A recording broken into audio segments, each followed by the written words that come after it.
All right, we're recording. Thank you, Maddie. It is 1:00 on Monday, December 8th, 2025. We have a quorum right now. We are expecting one more board member, although Brooke Dingledine is going to be absent today. So, and here's our fourth board member. So I'm Janet Hurley, the chair, and I will ask the others to introduce themselves. Kirsten? Kirsten Sultan. Sarah? Sarah Hyde, good afternoon. And Alex? Alex Weinhagen. Hi, everyone. Do we have any updates from board members to the agenda? Okay, I see shaking heads. And we don't have any public, just staff right now, so no public comments at this time. Consent agenda. 2 sets of minutes are ready to be approved, the November 24th and December 1st meeting minutes. And does anybody have a motion to do that? Or I'll move to approve both sets of minutes. And a second. It's Kirsten seconding. Based on our usual protocol of, with any revisions as discussed. Sure. Okay. The proposer is nodding vigorously. Yep. And there are a couple of issues that were pointed out. Alex, you had the most substantive of those. Do you want to just summarize them and see what everybody thinks? Yeah, I wasn't sure what folks wanted to do with the December 1st minutes regarding the public meeting we had on the Chittenden County Regional Plan. And the draft minutes actually do a pretty good job of capturing, what the issues were that were discussed. So they may be fine.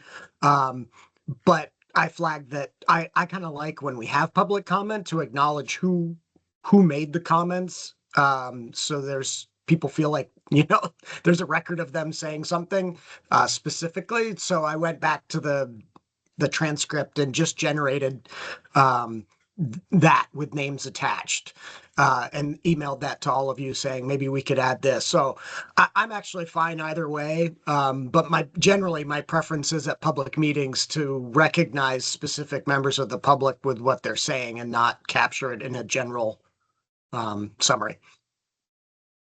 Thank you, Alex. I am amenable to that. The only other thing I would say is that the minutes attributed South Burlington comments to the city of Burlington instead of the city of South Burlington. So we do need to make that correction.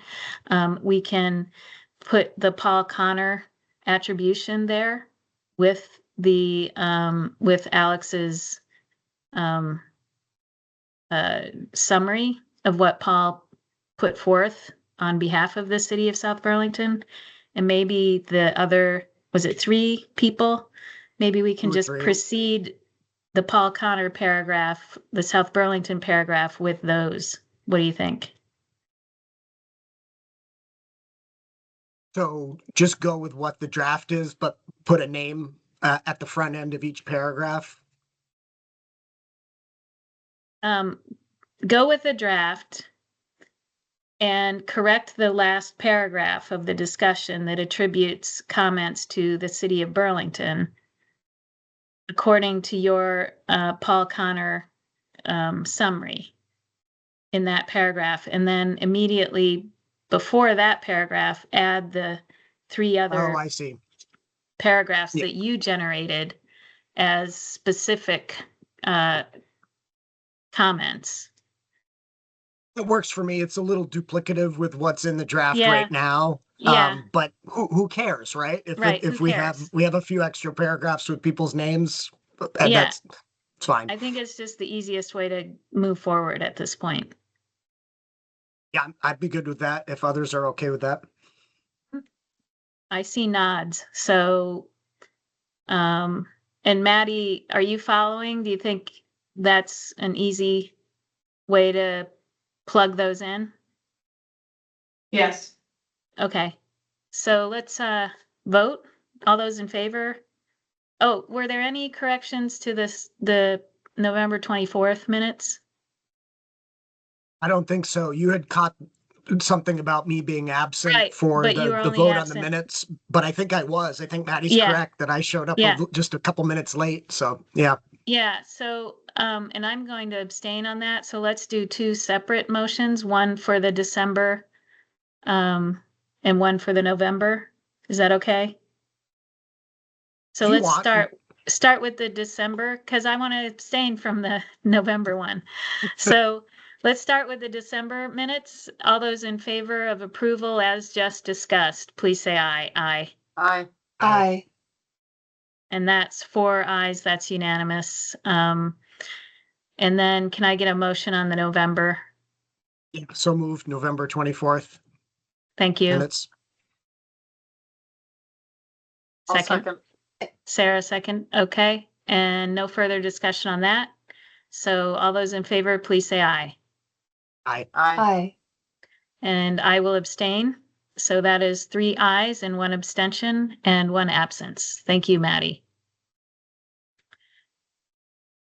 Okay, so operations budget and legislative updates is our next regular agenda item here.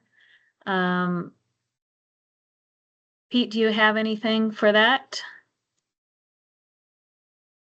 Nothing since Friday. I think, Sarah, you're gonna cover the budget meeting? Yeah, great. Okay, and Jenny, do you have anything? Nothing new since Friday. Okay, so Sarah, why don't you summarize the budget meeting that took place?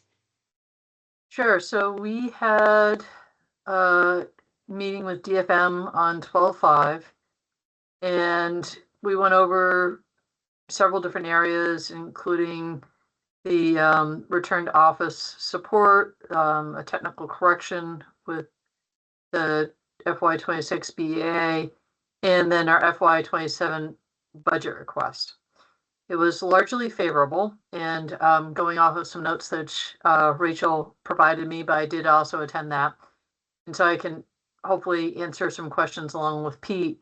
But they requested that we revise our budget submission to move the general fund support for the 2 positions that were converted from limited service to classified service to a different category. And so it's just a different path of making the request. So we're going to accommodate that, and I'm happy to, I'm sort of summarizing and paraphrasing, but it all went okay. It's just a different way of making the same request. So that will be our next step. We're going to have to revise and resubmit the FY27 budget to accommodate the revisions. I think Rachel has us lined up for the paperwork on Tuesday. And then after the 15th, we're going to revise and resubmit the FY27 budget to accommodate our final internal service fund charges. By Tuesday, do we mean tomorrow? She said, and this is Rachel, she said, I plan to get the paperwork lined up for this on Tuesday unless I'm told otherwise. Okay. And so she's lining it up for Tuesday, but it's by the end of the week. Rachel By is the end of lining this up. week or next week, though, because you said the 15th. The next week. Okay, so I got it. So it's due Right. next week, the end of next week, the 19th, Yes. presumably? Okay, So what the next steps are is after 12/5, or 12/15, apologize. And then we'll know more if we have any other additional corrections or different ways of phrasing some things. And then after the first, governor's recommended budget was released to the legislature, and we'll see what that includes. okay, thanks. Any questions for Sarah from Kirsten or Alex? No? Kirsten, yes? So Sarah and maybe Pete, does moving the two positions out of the general fund into the other suggested category get us to the percent target that we were asked to meet with the budget submission? And I believe that So- it would, based on prior information.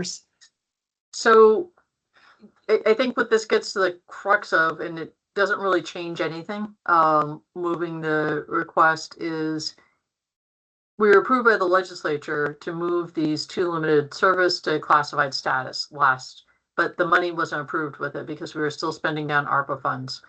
And so what DFM has asked is, because this is technically a new request for general fund support, that it be categorized as a new request.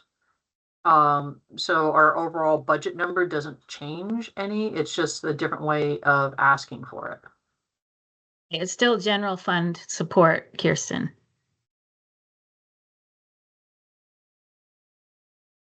Anything else on budget? Okay. So we will be submitting to the Department of Finance and Management next week with the requested revision. And just, All right. I'll just say very quickly that I was a fly on the wall with Rachel and Pete, and we're really well represented by our staff on this. It's like Rachel was speaking their language, and just it went very smoothly, and just we have great staff that were part of this, and I feel very confident that we are doing everything that we need to do on that front. It's great. So, anything else under those general topics? I'm guessing no. So we can move on to the review of the Northwest Regional Planning Commission draft response letter. I'm gonna share screen again. And Kirsten and I did some offline work after our meeting last week. So changes have been made according to our discussions last week. We're not going to go over those changes. We're just going to pick up where we left off and keep moving forward through the document. So the pagination is going to be different. So bear with us. We're going to just go section by section. And just a moment. And I will share, and Kirsten will guide discussion. Let me know when you can see it. I can see it. Okay. Can you make it a little bit bigger? Just a little bit, Sure. maybe. I mean, Yeah. I mean, actually, it's fine. It's kind of nice to have more content see visible more at on the once. page? Yeah, if others. Is that okay? Or do you want it Yeah, no, smaller? that's great. Okay. So we finished with goal 15. The next section is consistency with the purposes of a regional plan. And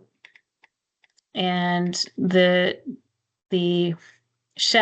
response shell indicates the statute that is in question, and then there is discussion about the Northwest Plan with a conclusion. I removed the advisory recommendation that was here and put it under the implementation section instead because it referred to an implementation matrix. So we really have no comments on this unless one That's of the other other board. board members feels there's something to comment on it. If you just thumbs up or nod, the two of you, we can Yeah, keep or just- moving. Or put your hand up if you want us to kind of stop scrolling. But there's Yeah, a lot maybe. to get through, and we're still very much hoping and planning to meet the Friday deadline for submission. Yep. So And I would conform. suggest you just keep scrolling until you hear one of us say stop. Okay, Okay. conformance with outreach requirements, a little wordsmithing here, but not much else. We found it consistent. Conformance with 4348A, statement of basic policies. concluding that the draft meets this requirement. And then, I'm sorry, these are the elements. Wait a minute. Yeah. So these are the elements of a regional plan, sorry. And the Right. second element is natural resources and working lands. And so there is a statement of statute and then discussion from us. And there's a little bit of wordsmithing here, but taking each part of the goal of the element and evaluating whether the plan addresses it. Yeah, so this, go This ahead. is, go ahead, Kirsten. It's, yeah. Well, so I was noting that I wasn't myself seeing reference to the Vermont Conservation Design, and I'm, does anyone think that that needs to be clear, or, do others agree or think this is unnecessary? I So, think it should be advisory. I don't think I don't think we need to have it be required, but that's just me. yeah, and I also think that if there is an advisory recommendation on this, I think it needs to be clearer as to what we are asking for. I had a little, can you see all the way over to the comments on screen? Yep. So, so I think if we're going to identify a problem, we should identify why it's a problem and maybe, cite that in the plan. I hear Alex says he doesn't think it's enough of a problem to make it a required, revision. So Sarah, what do you think? I agree with Alex.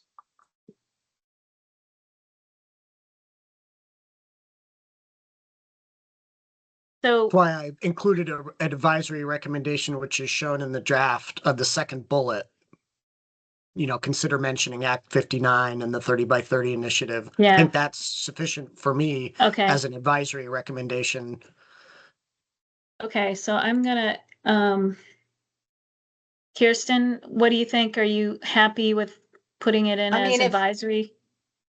I prefer that the specific reference to Vermont, the VCD be retained. But I'm fine with putting it as advisory Okay, if others would feel that that's appropriate.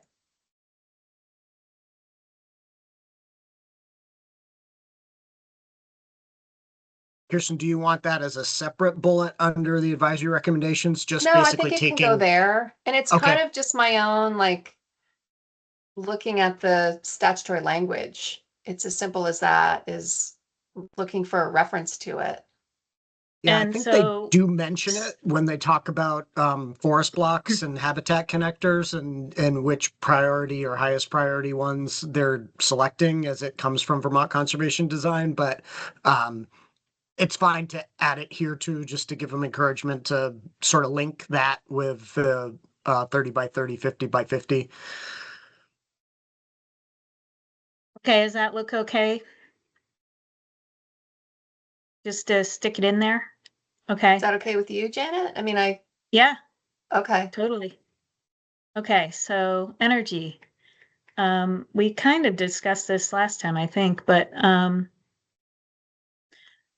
Yep. we find that it meets the requirement and we refer to more discussion on, oh, that's because it was goal 7. Yeah.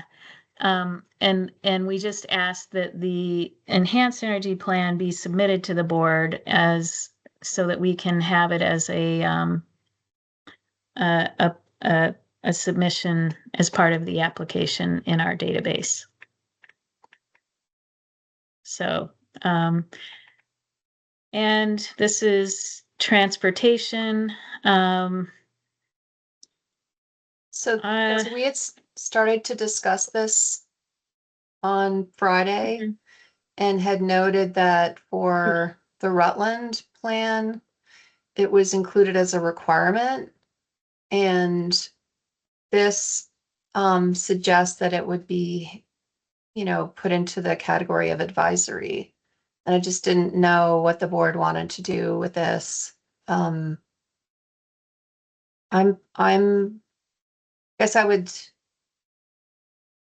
Go ahead. I'm okay with either option, but I'm interested to know what others think.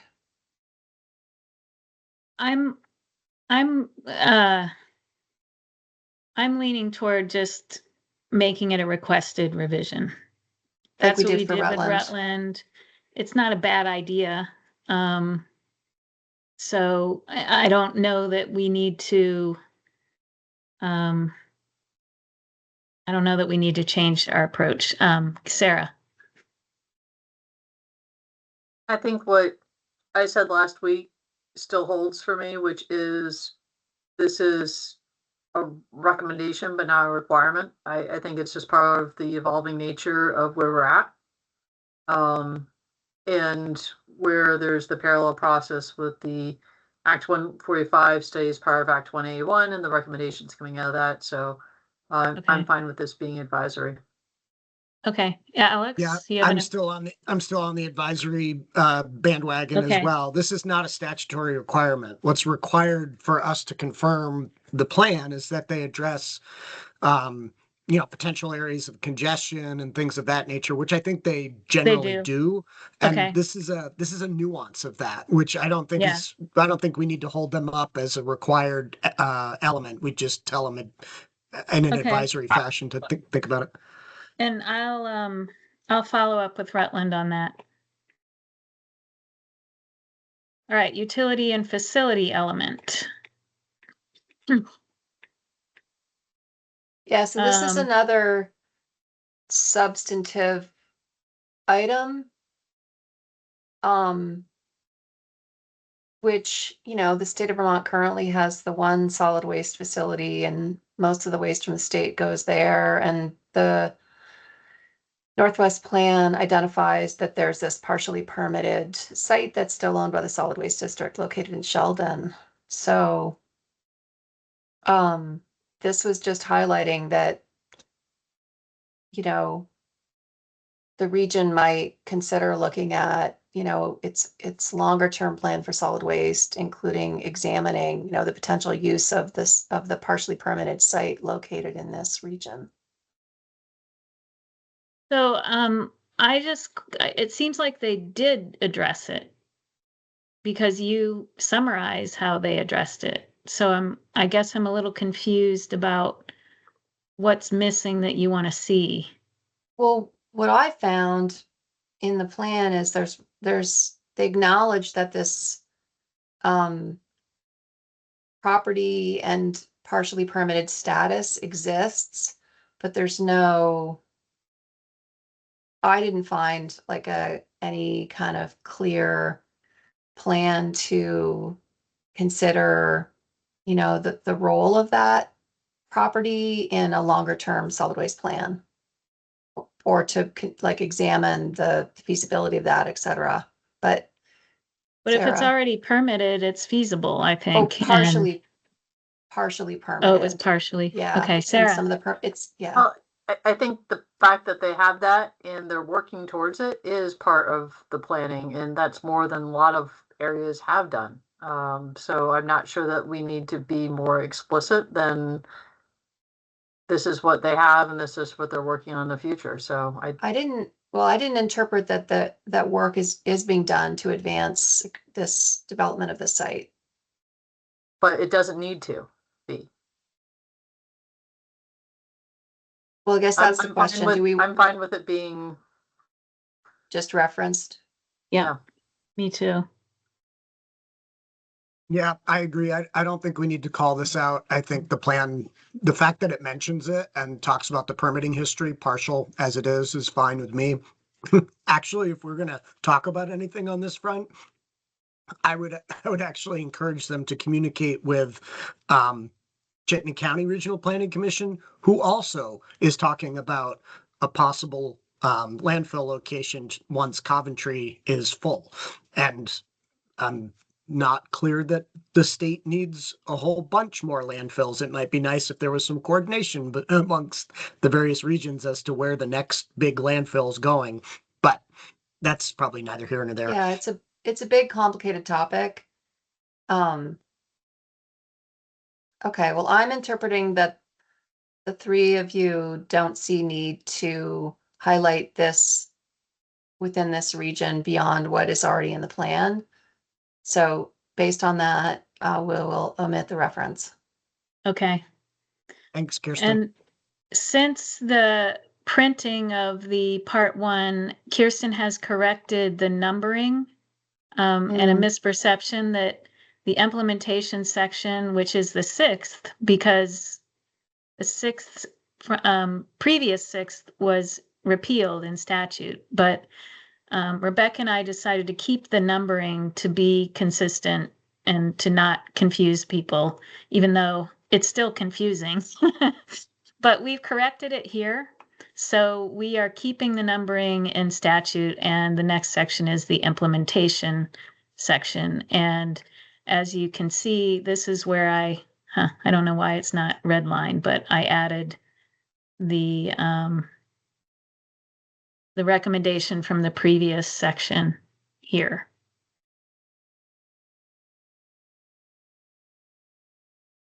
Everybody good to go?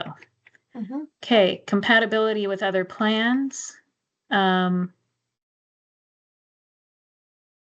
just wondered if we should ask the commission to address its borders with Canada and New York, in addition to just the regional commissions on on their easterly and southerly borders. What do you all think?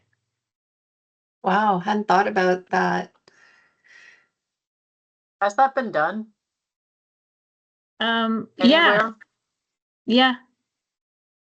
And why not, if we're doing that with them, then we should do that with Chittenden County, Addison County, Mhm. have the eastern side of the state with New Hampshire.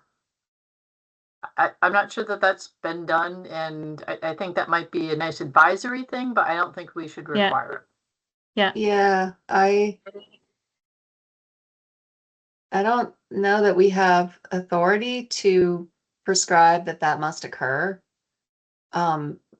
So at most, I mean, just maybe we should get some guidance on that, but at most, I would think it would be advisory. Like, of course, that would be great, right? To have coordinated planning across these boundaries beyond Vermont, but that might take on a life of its own and become a big, challenging pursuit. I don't know how Yeah, readily I available mean, that I know information that is. down here in southwestern Vermont, that the plans do discuss borders with Massachusetts and New York, and you know, they don't say a whole lot, but they at least recognize them in the plan. So I think it makes perfect sense as an advisory suggestion. And I think when we do get to the eastern side of this Vermont, we're going to find it in some locations to be kind of ridiculous that there isn't some acknowledgement of what's happening on the other side. Because right, unlike in this region where the one side is deep water, on the New Hampshire side, what happens in Lebanon is very significant to what is going on in the Vermont side of the border. So yeah, I like it to be advisory. okay. And Greta, you can gives you an excuse to talk to somebody to the north and use your French. Sorry, not to raise my hand, but there definitely is already coordination around water quality and the TMDL in Lake Champlain, obviously, which we do touch on, but perhaps not, maybe not so much on other areas. So Right. And I think it's true. It's not a requirement because those other jurisdictions don't necessarily have the equivalent required plan. So, but I think it's worth remarking on those borders when they're as significant as Northwest is with Canada. So, okay. Housing. We have a few advisory recommendations here articulated.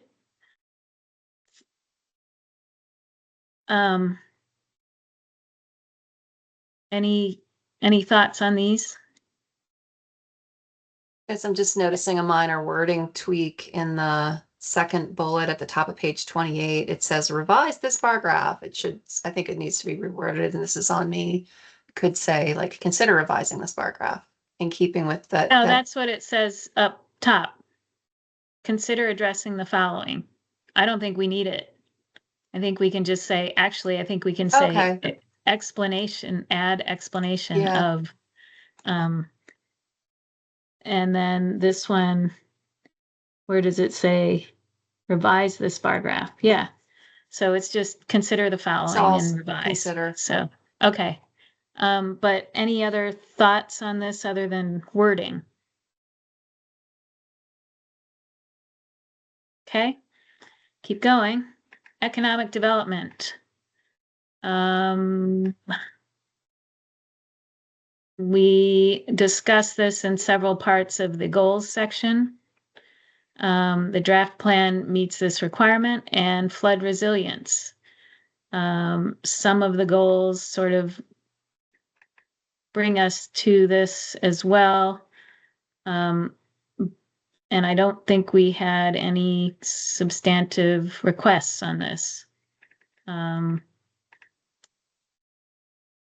There was one reference to the all hazards assessment, and the recommendation here is to clarify whether that is a plan that or an assessment that is in effect.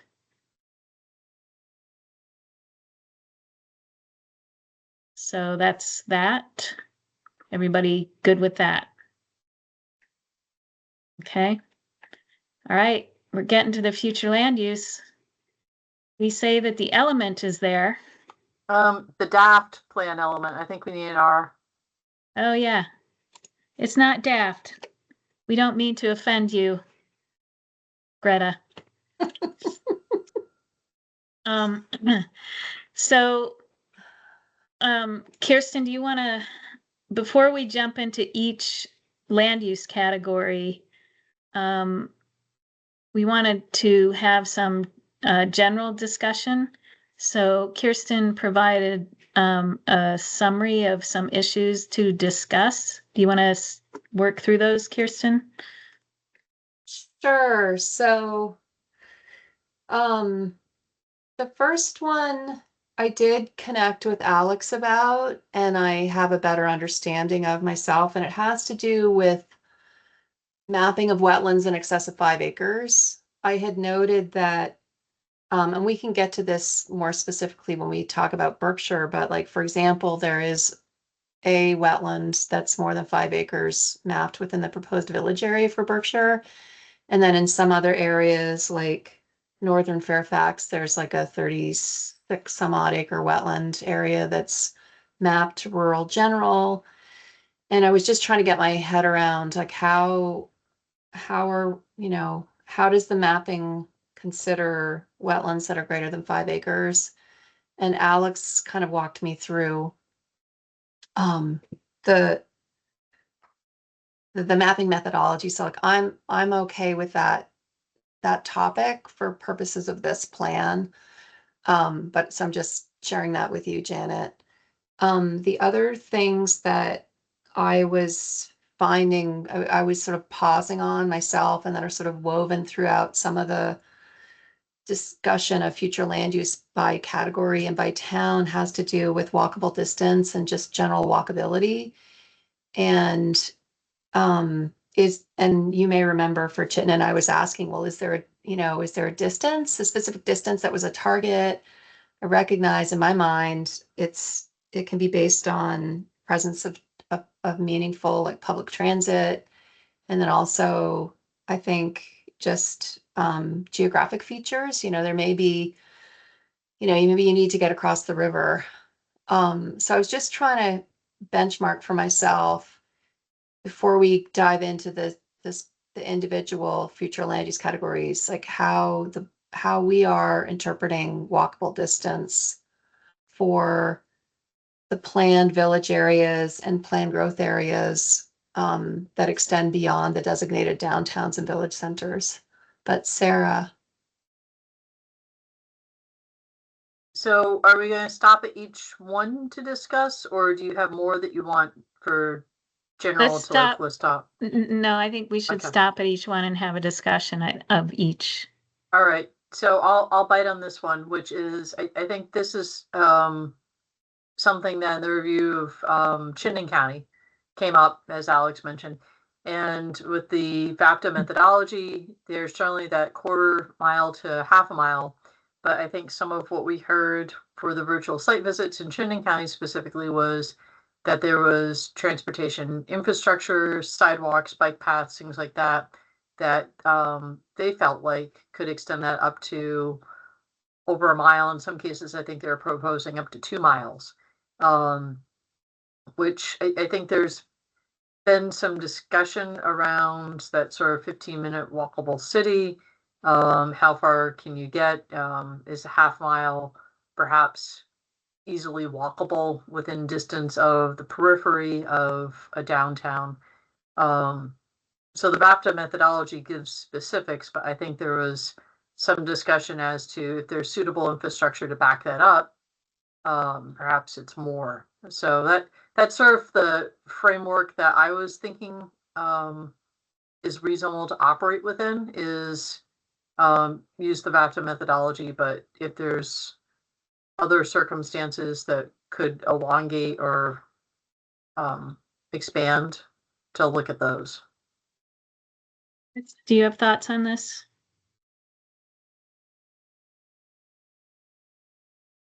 Sorry, Janet, I missed the first part. Were you asking me? Yeah, sorry, Alex, do you Okay. have thoughts on this?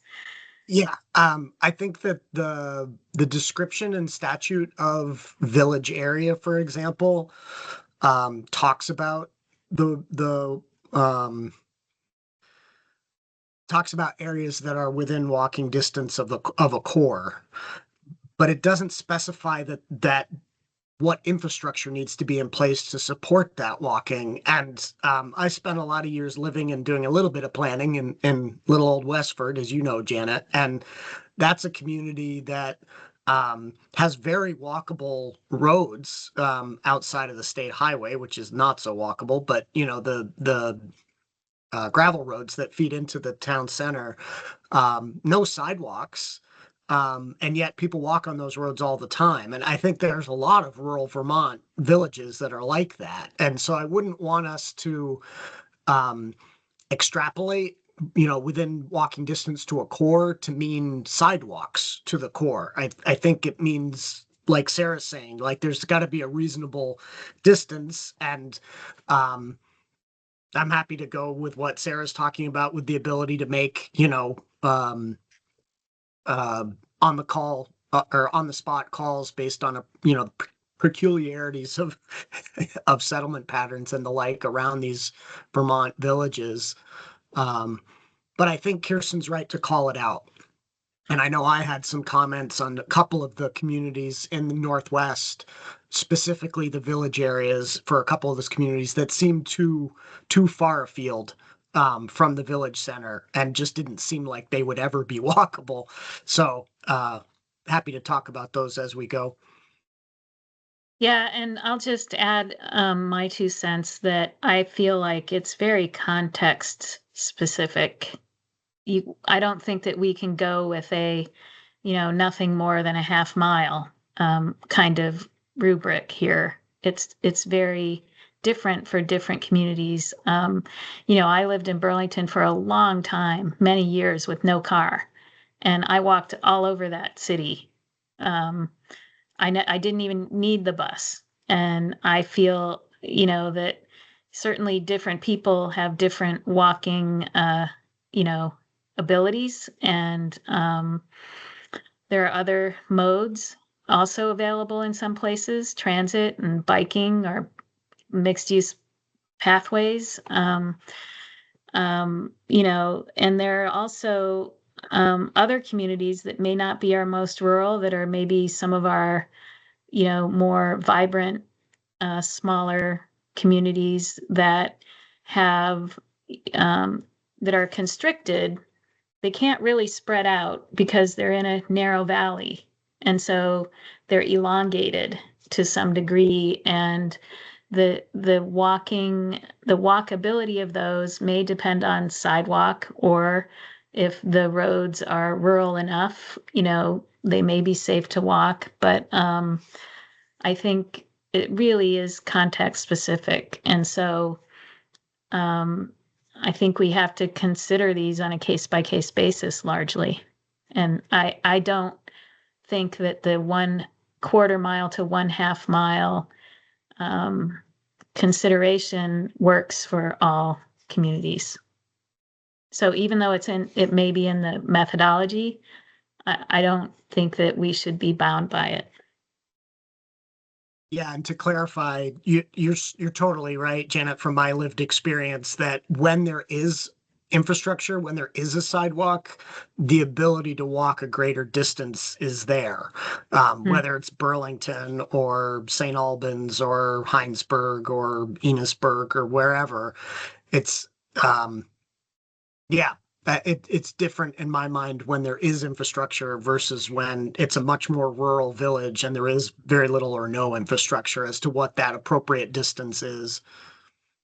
You know, it used to be that roads before the horseless carriage, there were people walking, there were horses, there was all kinds of activity in our roads. And, you know, in the 20th century, they sort of got,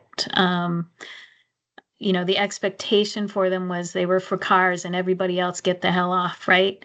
But I think we're sort of trying to self-correct or course correct here. And I think that Alex's point about our rural villages is an important one in that respect. So thank you for pointing that out, Alex. Thank you All for right. the discussion about walking distance. Yeah. I'll just, because I had signaled that there was a couple kind of topics. The other one had to do with it's been a lot to just kind of get my head around the river corridor and flood hazard areas as they pertain to the different mapped designations of downtown, village center, village area, plant growth area, and also with respect to whether or not some areas are mapped within like the legacy areas. Mhm. Is there a distinction between you know, like let's say a community doesn't have bylaws, but has some of that legacy mapping. How are we handling that differently than within a community that does? So I think we can just touch on that if it, you know, to the extent it's relevant to this regional plan, we can get into that. But if anyone wants to say something about that now, Alex No, and I also had. absolutely. I think this is one of the conversations we need to have before you and I finish this off, Kirsten, because you had remember when we talked about the goals section, you had some comments that were related to that I said should be put into the future land use map section. But when I think that it's clear in statute, when there is a legacy center, it doesn't matter what the town has for bylaws. It is eligible. It's eligible to be included. And then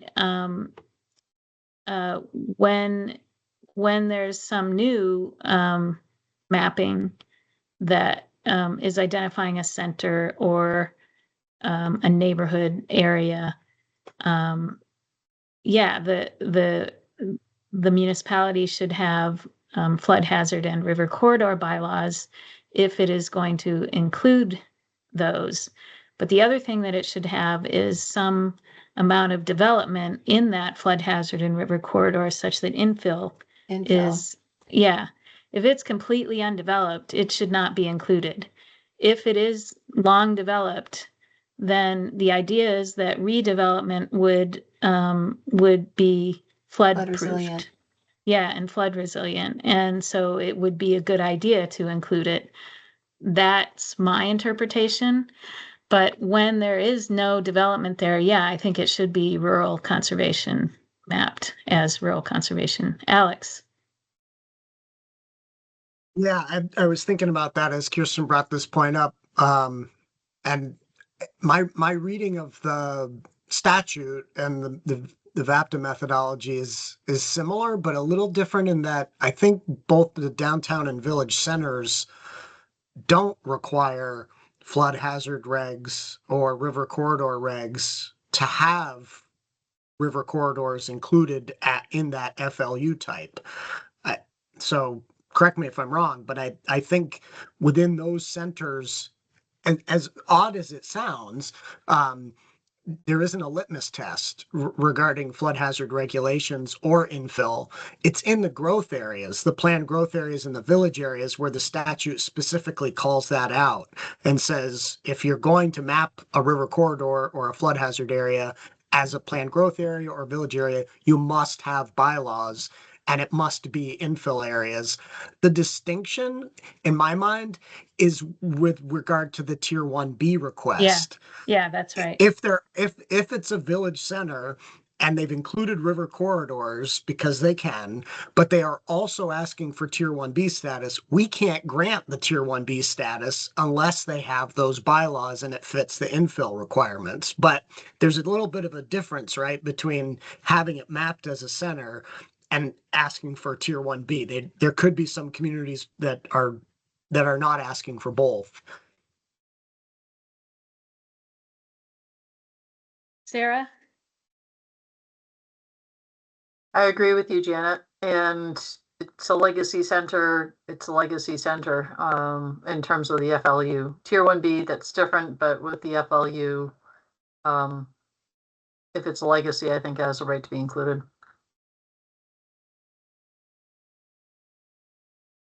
Kirsten, do you Yeah, have any further?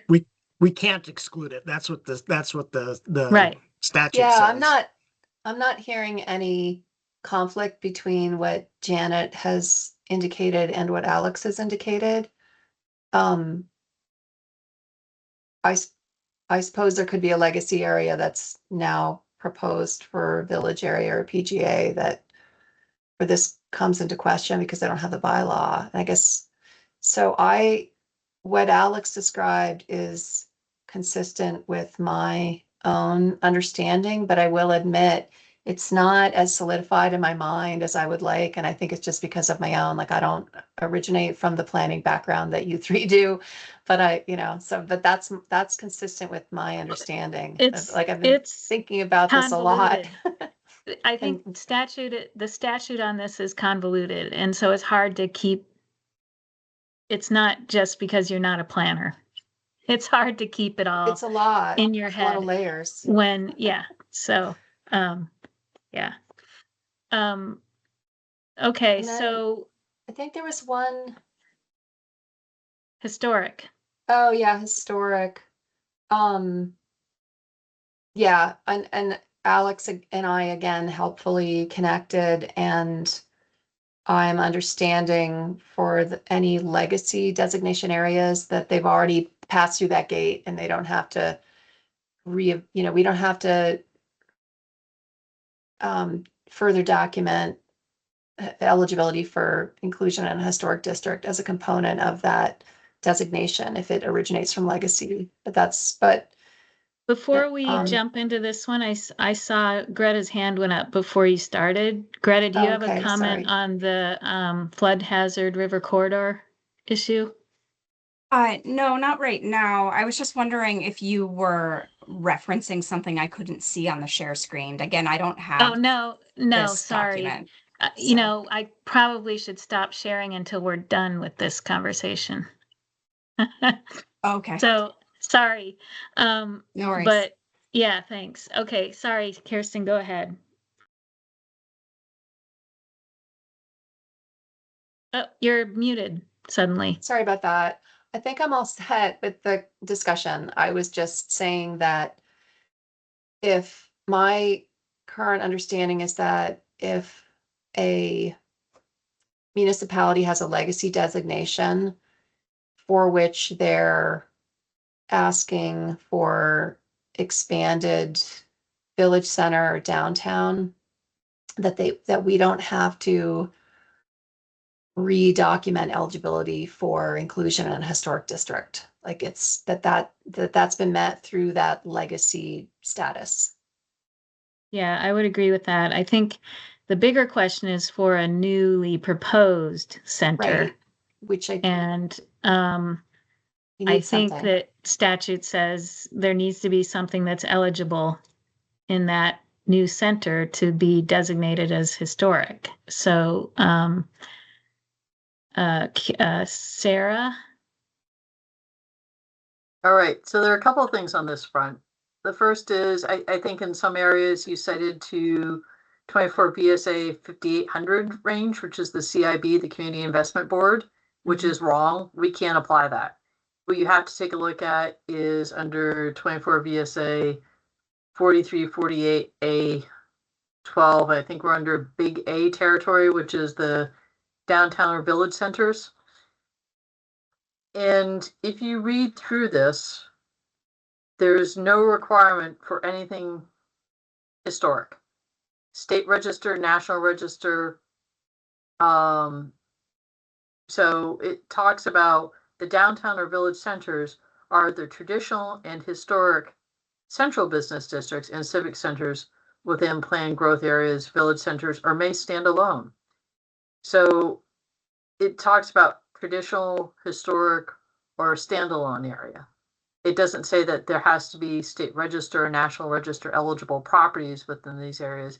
It talks more to like the function of that area, if that makes sense. It's a little bit confusing, but So you said we can't apply 5804, but the sentence before the one that you just read says that these it references 5804, and I think Title 10 does when we're considering Tier 1B, doesn't it? so the full portion, if I can read, Or this, no, it not just when says downtown or village centers. These areas are the mixed-use centers bringing together community economic activity and civic assets.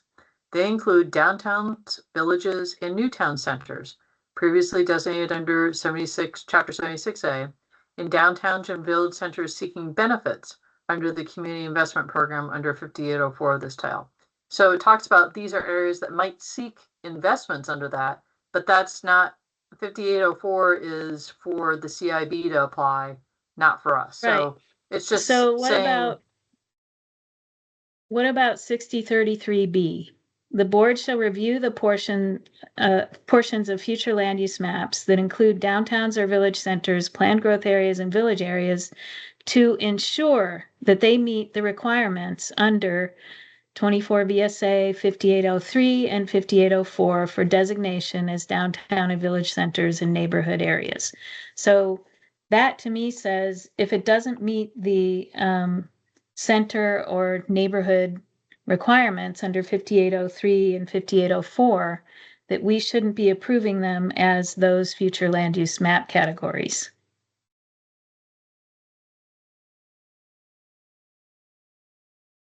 Alex. This is very fraught because I was on Sarah's wavelength until I looked at 6033 and saw the reference you just read, Janet, and then I read, more into that, and in the definition section of 5801, it gives a definition of a state designated downtown or village center and talks about, it being a contiguous downtown or village, a portion of which is listed or eligible for listing in the National Register of Historic Places. So there is inconsistency, as far as I'm concerned, in the statute, because in addition to this requirement, it talks about new town centers being eligible for village center designation, and there's no way that a new town center could possibly have portions of which eligible for the National Register of Historic Places. These are meant to be newly created town centers, and we've got some of those coming in the Chittenden County plan. And so I think we should acknowledge some of the nuance and to some extent inconsistencies between the sections that deal with the Community Investment Board and the sections that deal with the description of the future land use areas.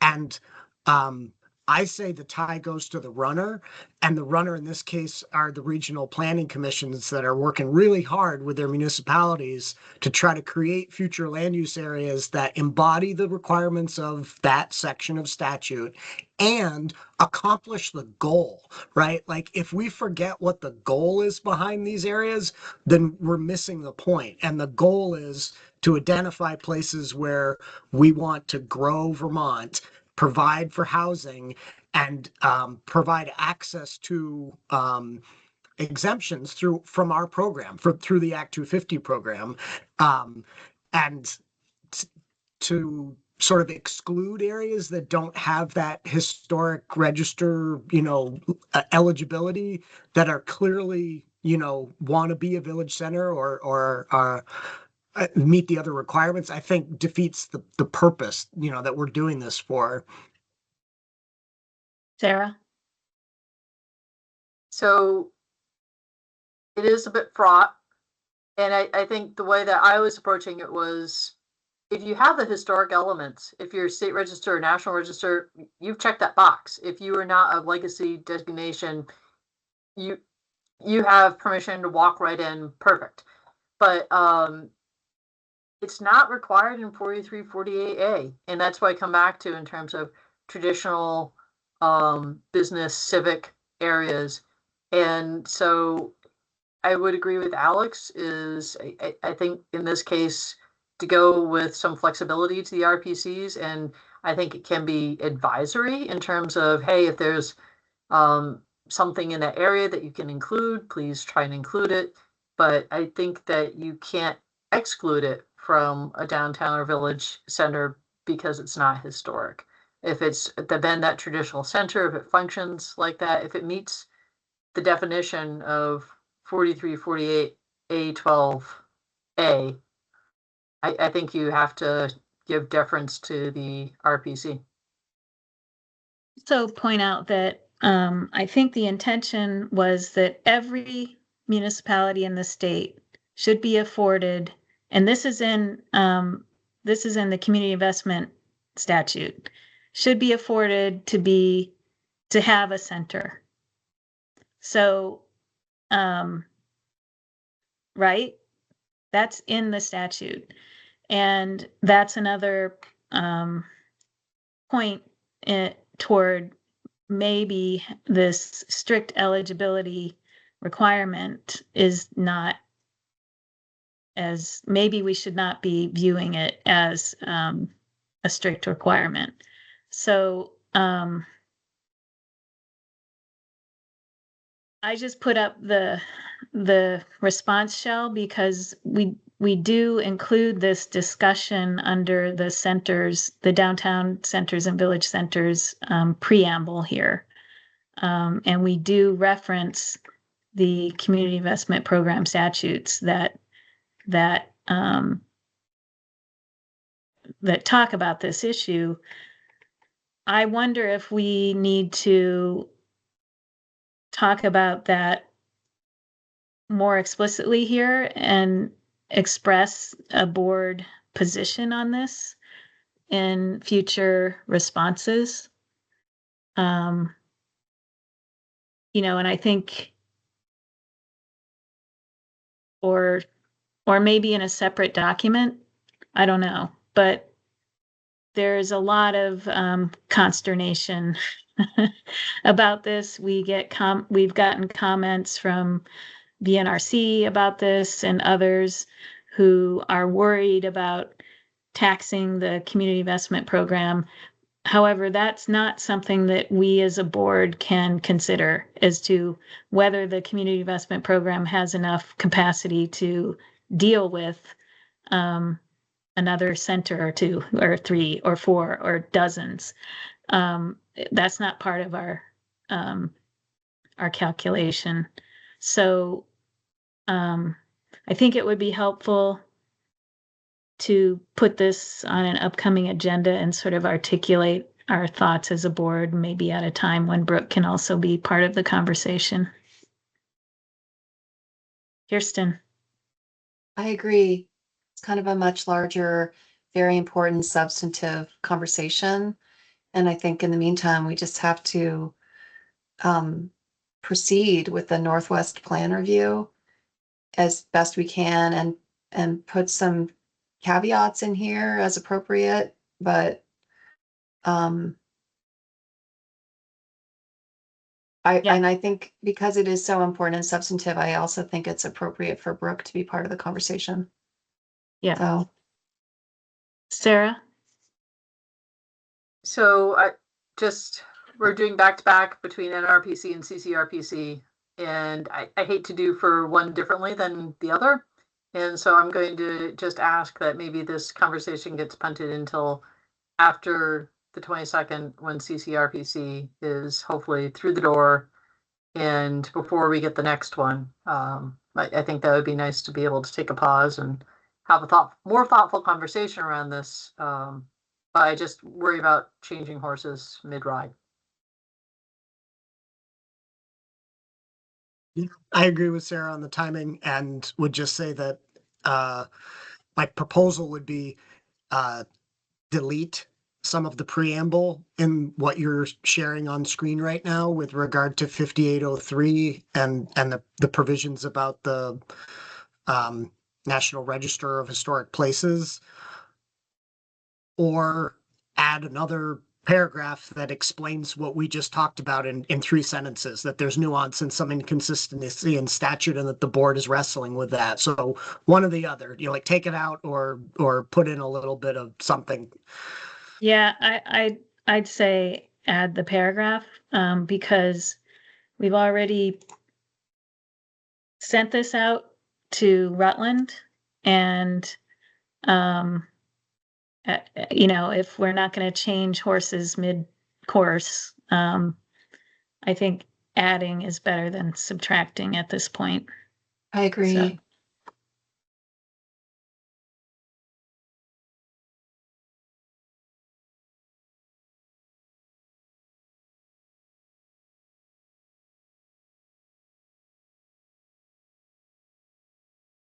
Well, that was way more conversation than I was anticipating for that item. Big deal. And I will enjoy having the conversation with all of you when Brooke's available in the new year.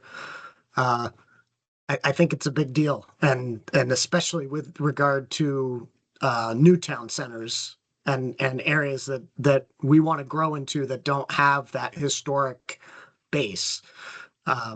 So yeah, it'd be good conversation. Did we finish with all the general conversation? Can we get into the specifics of each FLU? So. I think so. What do you think, Kirsten? Did we hit all of them?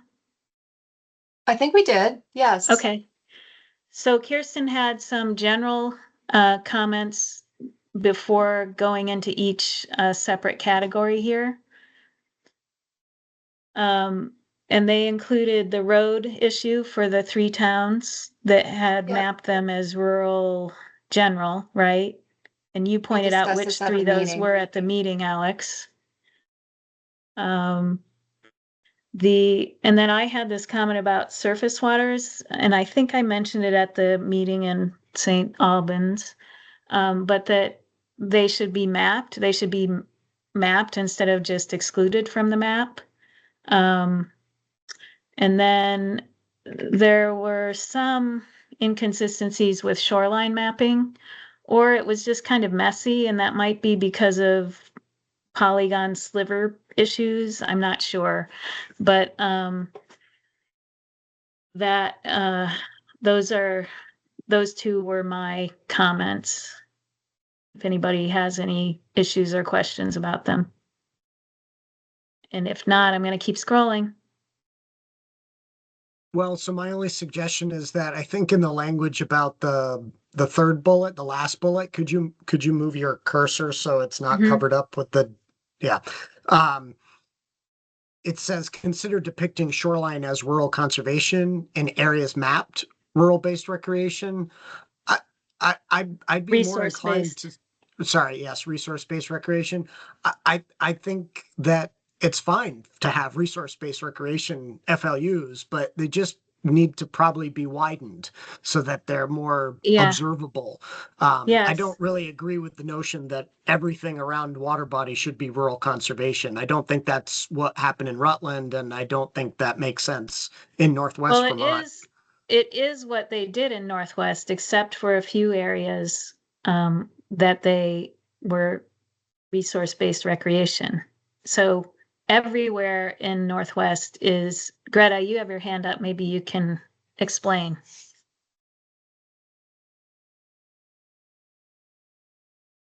Sorry, it's the floodplain that, and Oh, is that- wetlands that gave the conservation land use area. Otherwise, it's mostly either rural general, it's mostly rural general, other than the floodplain.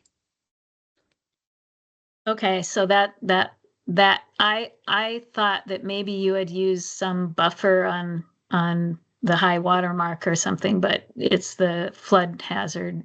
Yeah.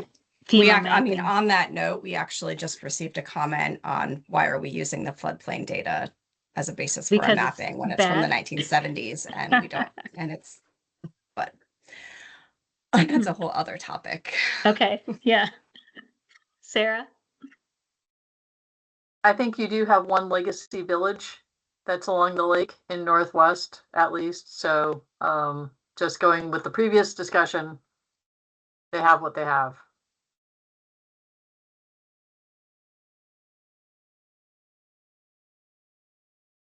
Okay, I will take what Greta just said into account and work with Kirsten on revising that. Sounds good. Onward. Sorry. It's okay, type, and then we'll go onward.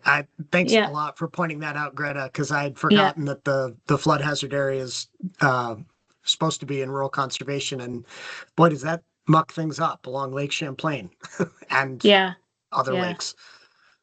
Okay, so then there's this downtown centers. There's only one downtown being proposed. It's St. Albans. And we don't have any issues with it. Everybody good to keep going? Yep. All right, village centers. Here's the general comment. And I think based on our earlier conversation, Kirsten, you and I can work this out offline. What do you think? I agree. Okay. So And it may go Um, away altogether. it So, may go away altogether. Yeah. Yep. So Alberg, I had made this this advisory recommendation and I am now retracting it because Alberg does not have bylaws to allow for village area. So I'm good with Alberg now. Anybody else have any Alberg comments? All right. Bakersfield. There's just one village center proposed and it looks good. Berkshire. 3 proposed village centers.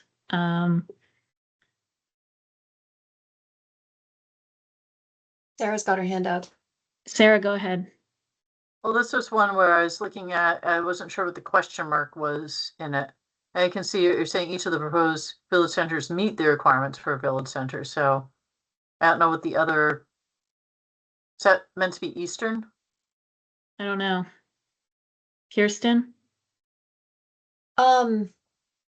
Yeah, so Sarah, this originated with you. And I was a little confused by the wording. The Weston Center Village Centers appear to best meet the definition of hamlet as tightly clustered around 2 roads and the historic properties, and zoning provide adequate justification for The the eastern, village center to accommodate plan. Because I think I guess I was interpreting that description pertained more to the Eastern Village Center than Weston Center. And so I wasn't, so go ahead. the sentence I gave you, and I'm happy to work with you offline. Okay, I think that'd I be was great. looking at these as being hamlets, but then after the presentation, I definitely think that these are village centers. Okay. And so I think the wording was applicable to the west and center villages. And then I started eastern as that next sentence. So Yeah, I was gonna say, I don't think we need to recommend them as hamlets, so, Okay, um, so then delete that, yeah. if that's okay with you, Sarah? yep. Or Nope, maybe not the I'm descriptive fine. part, but the part that references consideration as a hamlet.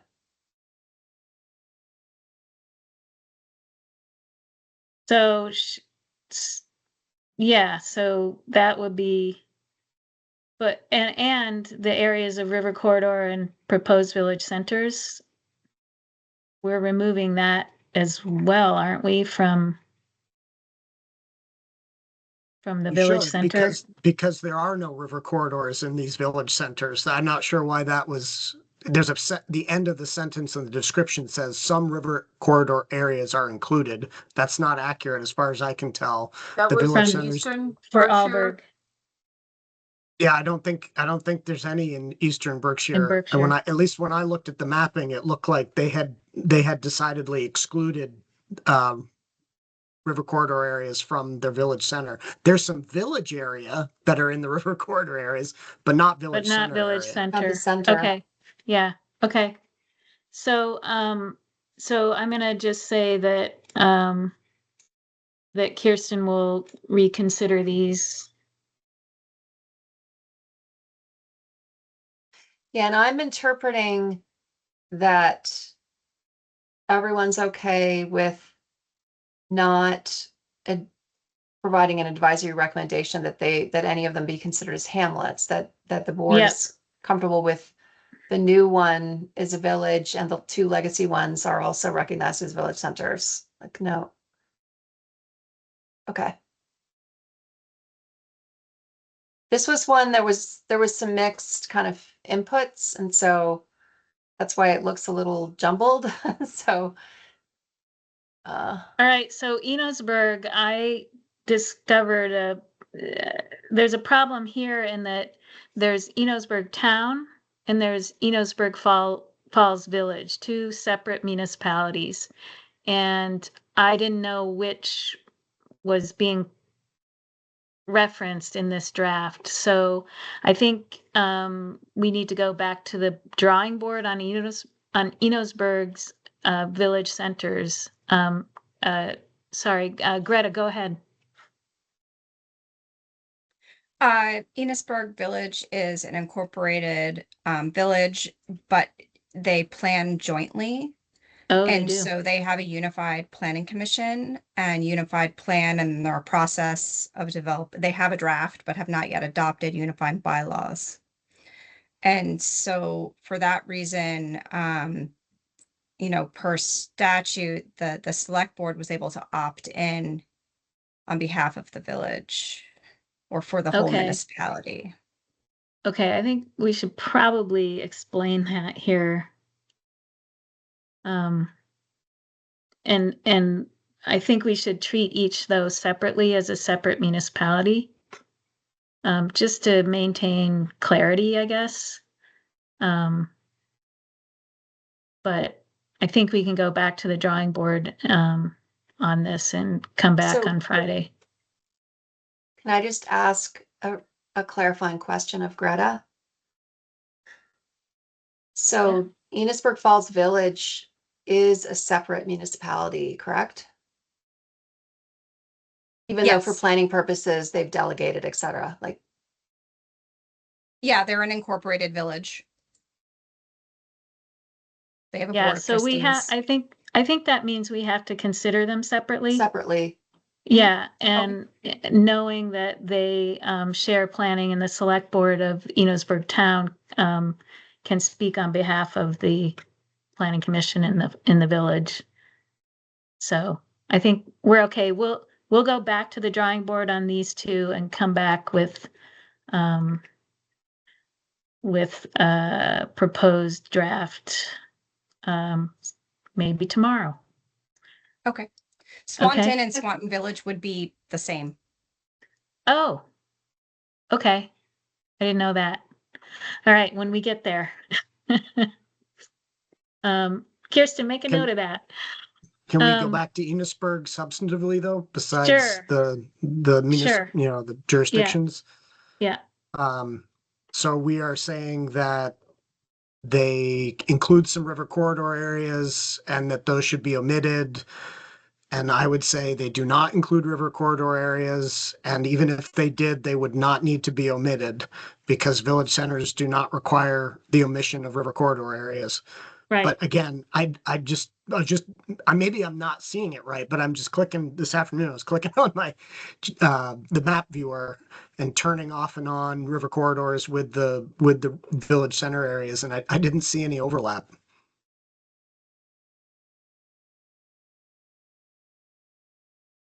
So I would propose we eliminate the sentence and the explanation about the area including some river corridor areas, and then also delete the advisory recommendation to omit river corridors from the proposed village centers. So I'm looking at it right now.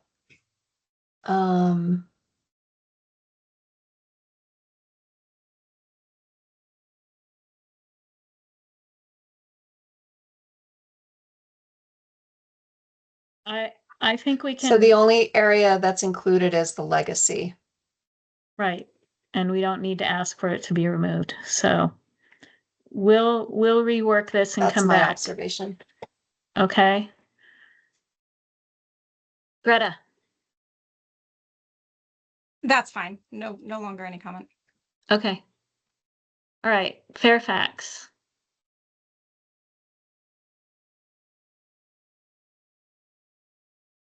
So we just had a discussion of this, and based on our discussion, I think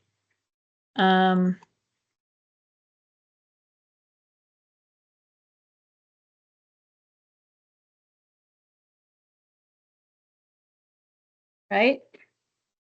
We're not think going to Fairfa- require this. I think Fairfax is a slightly different case, so maybe we should talk about it. Okay. South Fairfax Village Center is the problem, not The not question. not the principal village area. And I think what's in this draft basically says there's very little going on in terms of either history or civic assets in that South Fairfax area. And while I would like to be deferential with regard to this historical element, I've been there a lot. I used to live close to that area and went there for commercial reasons quite a lot. It really feels like an extension or a growth area of the principal village area. It does not feel like a second village center. And it just doesn't, unless I'm missing something, it doesn't seem to have civic assets that would make it thus, right? Sure, there's a post office, but other than that, everything else is just typical commercial use and some playing fields. So I actually, on this one, feel like maybe it shouldn't be a village center, but I'm happy to entertain conversation about why I'm wrong. Sarah, you got any comments on Fairfax? I don't necessarily have a conflict of interest because I'm more than 6 months away from being employed by the town of Fairfax. But I still feel like it could be a perceived Okay. conflict of interest for me to advocate one way or another on this. Okay. I provided Kirsten my notes so that they be considered alongside of the rest Every other town. of Yeah. everyone's. And I think I'll let those speak for themselves in terms of consideration. Okay, thanks. I'm inclined to agree with Alex. I don't know, if I stop sharing this and we just look at it on the screen briefly. Let's see, anybody have it up and ready to look at that can share quickly? Because I didn't open it. I can share. Hold on, I gotta get it on the right Oh, wait, screen I do here. have it. Oh, no, I don't. Oh, yeah, I do. Okay, sorry, I have it. So I got it. All right, Fairfax. Thanks, Janet.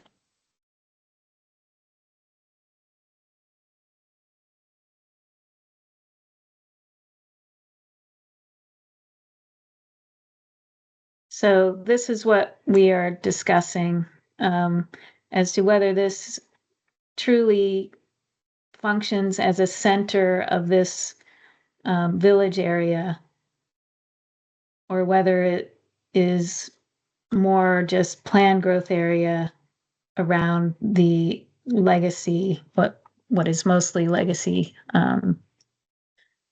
center there to the north. So the one thing that I will say, which is public knowledge, is this is an area that does not have I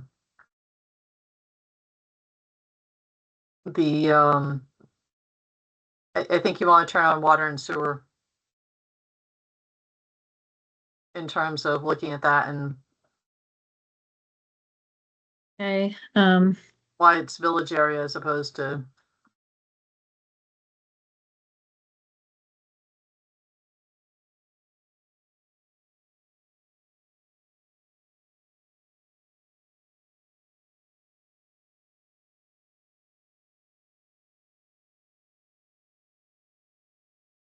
and it has no plans to expand across the river?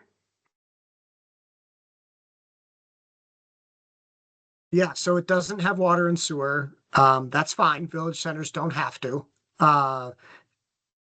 And it's got fantastic soils, so there's definitely potential for development there. But in my mind, it's just a village area, right? It's adjacent to the principal Fairfax Village Center. It's adjacent to the planned growth area of Fairfax, and it's just across the river. And it is its own little node, but it feels to me like it better fits a village area designation, which is what most of it is designated as in this plan, and that the center area just be more appropriately mapped as more of that village area. Janet, if you could scroll to the village center on the south side of if you go south of where you are, Yeah. and you look at what's in that dark color, it's ball fields, it's several commercial establishments adjacent to the ball fields, and it's a plaza, a commercial plaza on the north side. Yeah. Don't Here's think there my are any. question. Go ahead. What's the connection like for pedestrians here? Is this a bridge, Greta, that people can walk and bike on? No, there's not good pedestrian connection on that road currently. There is, I think we would say that it would be a goal of the municipality, and they have planned infrastructure on their official map, but What about plans for this area in terms of other infrastructure? I can't remember, is this one of the locations that we stopped at? no. No. Okay. There's not any plans to expand water and sewer service to this area that I know of. Okay. And okay. I'm gonna stop share. Well, Kirsten, go ahead. I'll just say quickly that I generally agree with Alex. Okay. It feels more like an extension of the primary village or growth area around it. It doesn't seem to be its own separate village per se, Okay. village center. I mean, I'm not clear that it even meets requirements for village area. If it's not very walkable to the other center. It's definitely on the cusp. As Greta said, there's not great infrastructure, but there is proximity. And because, you know, those ball fields are there and the post office is in that southern part of the community, there people use it. You know, I used it when I lived in that area. People would bike, people would walk between the primary village and that southern area. But is it ideal? No. Should there be a sidewalk or a path of some sort? Absolutely. So I think, Janet, it's very much on the cusp of whether it could be a village area and meet that, you know, proximity to the core for walking.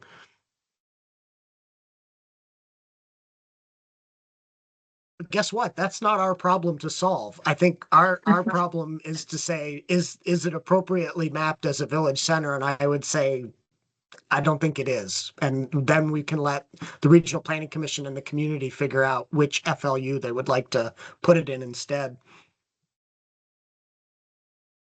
So, okay. Greta?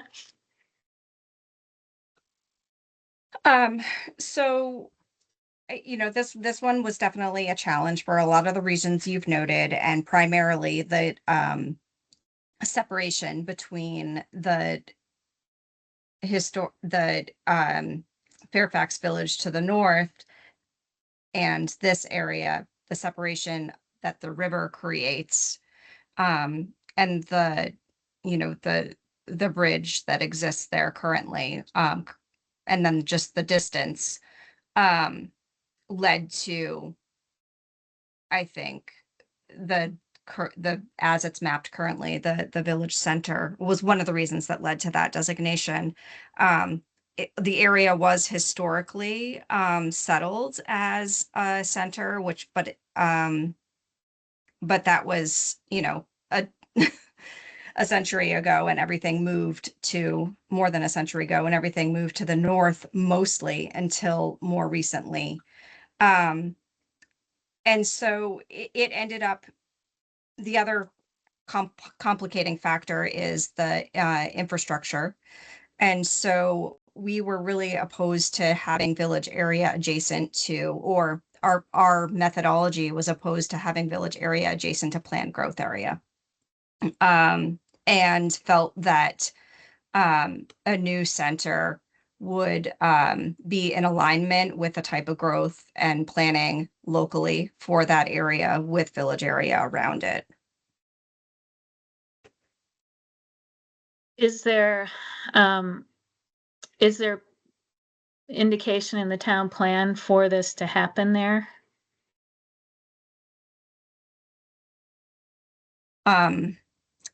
It is the same land use area as the Fairfax Village area to the north. Okay. Correct. So yes.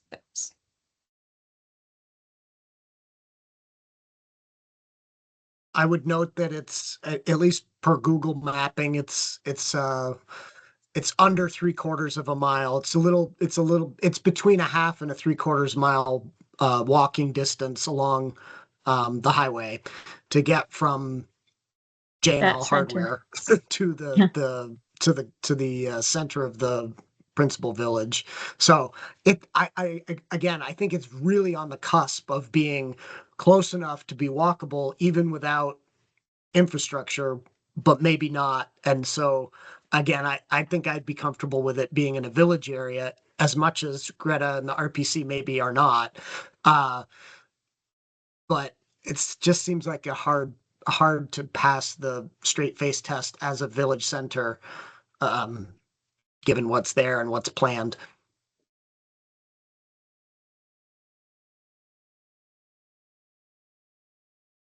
All right. It might be helpful to get Brooke's opinion on this, since Sarah feels she shouldn't be a deciding factor here. So let's keep going for now. Oh, go ahead, Kirsten. I'll just quickly mention, hearing that it was, a century ago, the historic village that was later moved, does give me pause. I mean, there's the history is important, and so. Greta did have her hand Yeah. up too. Well, I was just going to say that in terms of looking at designating it as or mapping it as a center, the fact that there were ball fields and the post office there led us to check the box for civic. Yep. And I can see why you would want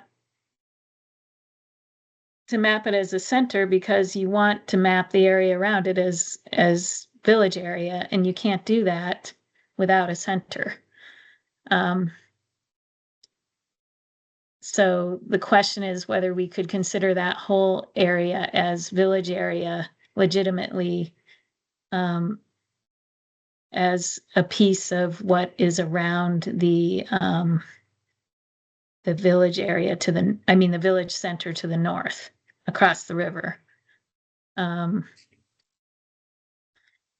think, And then we're not truly, gonna- what does it not meet in the definition of center? Like, where is the? Yeah. I think we're gonna sleep on it and keep going, because we need to keep going. Is that okay? So Fairfield, there are 2 proposed village centers. One follows a legacy center. And, oh, they both do. Okay. The This reason I is- highlighted that language is because I didn't see that both were mapped with historic districts. Only the one. But they're both legacy, correct? Yes. So I think Yeah, that so it kind of doesn't matter. that's right, based on our broader conversation at the beginning of the meeting. So I would say that there are no required revisions here. Yep.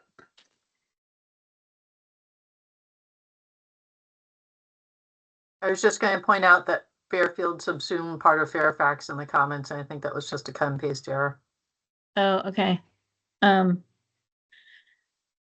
So I think, are we good to say that Fairfield's 2 proposed village centers meet the requirements?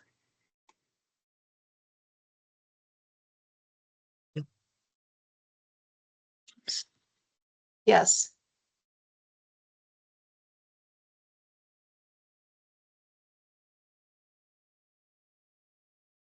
Sorry.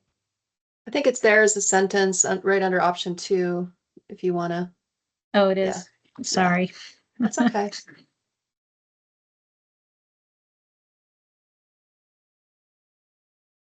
Under option 2. Oh, okay. So, darn it. That's okay. We'll get the Yeah. cleanup. We'll fix it. Yeah. Fletcher. No legacy designations in Fletcher. The 2 proposed village centers, Binghamville and Fletcher Center, are clustered around historic districts. Only partial properties are included, not much depth to the Binghamville. Fletcher Center is essentially hamlet-sized with rural general surrounding it. Could be a center based on historic district and zoning.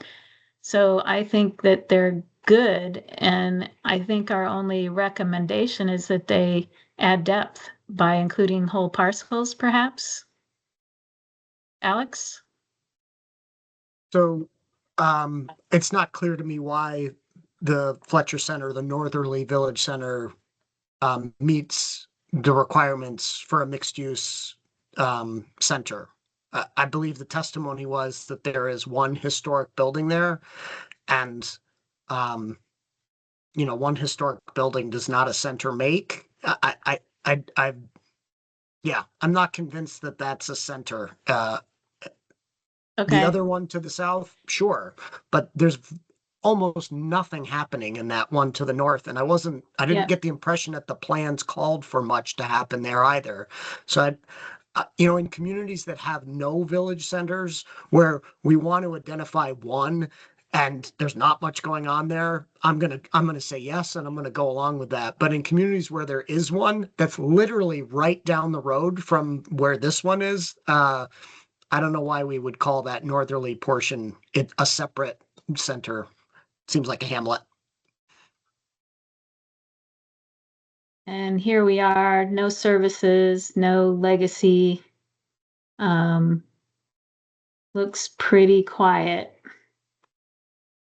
and residential. Greta, do you have any comments on this?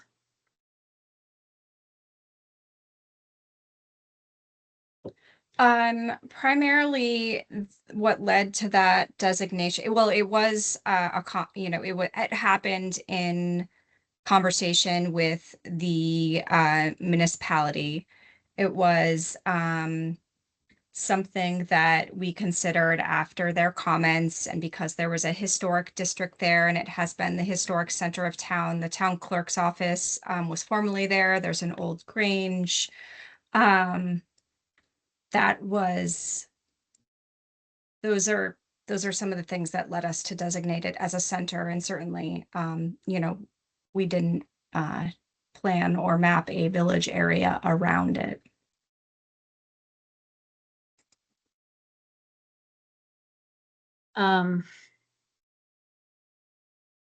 Yeah. Wouldn't there need to be more than one building? And it for it is to be- part of their village district in their local plan. Sarah?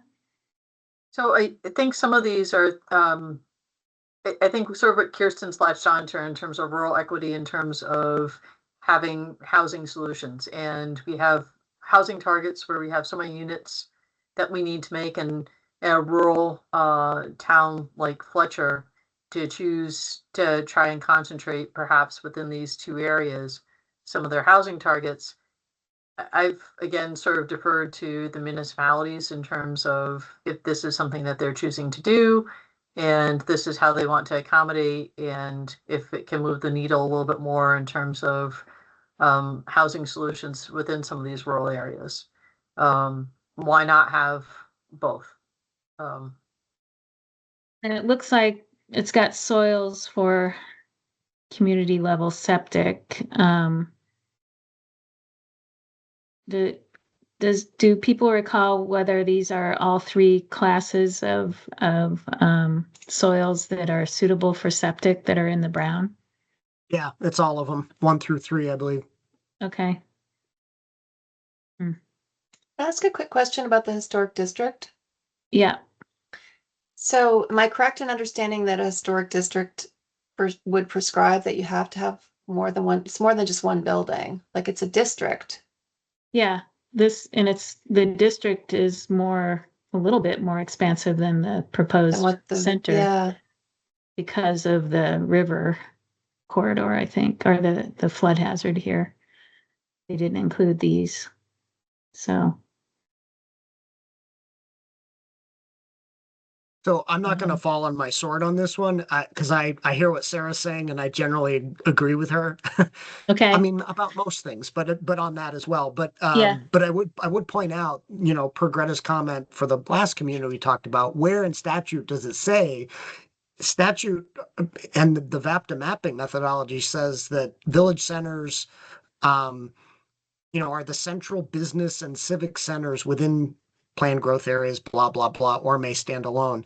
There's just nothing about this area that strikes me as a central business or civic area. There's nothing commercial happening there. There's the civic institutions have moved to the village center just to the south. It's historic, but I don't know that areas with historic buildings qualify automatically as village centers. But again, not going to follow my sword. If most of you want to go in Sarah's direction, I will go along and we can move on. Thank you. Sarah? I was just going to offer that Grange Hall does have quite a bit happening from time to time. They've had contra dances and things like that. So it's sort of like in some ways, a community center type facility for them. That might on a Friday or Saturday night have more going on to it than the Southern Fletcher area. But And I'll just point out that there are rural towns all over the state that have basically no commercial activity, except maybe a bed and breakfast somewhere or some Airbnbs. That's not Fletcher because Fletcher has what is south of it, but just as we continue our analyses across the state, keep that in mind that there are some that have hardly any. If they do, it's home-based, customary home occupation kind of stuff. So, okay, so where are we? So Janet, I think we've landed on option 2, but in the advisory recommendation, we would delete the second sentence. I think if others agree that that's where we've landed. I do think that's where we landed. Yep.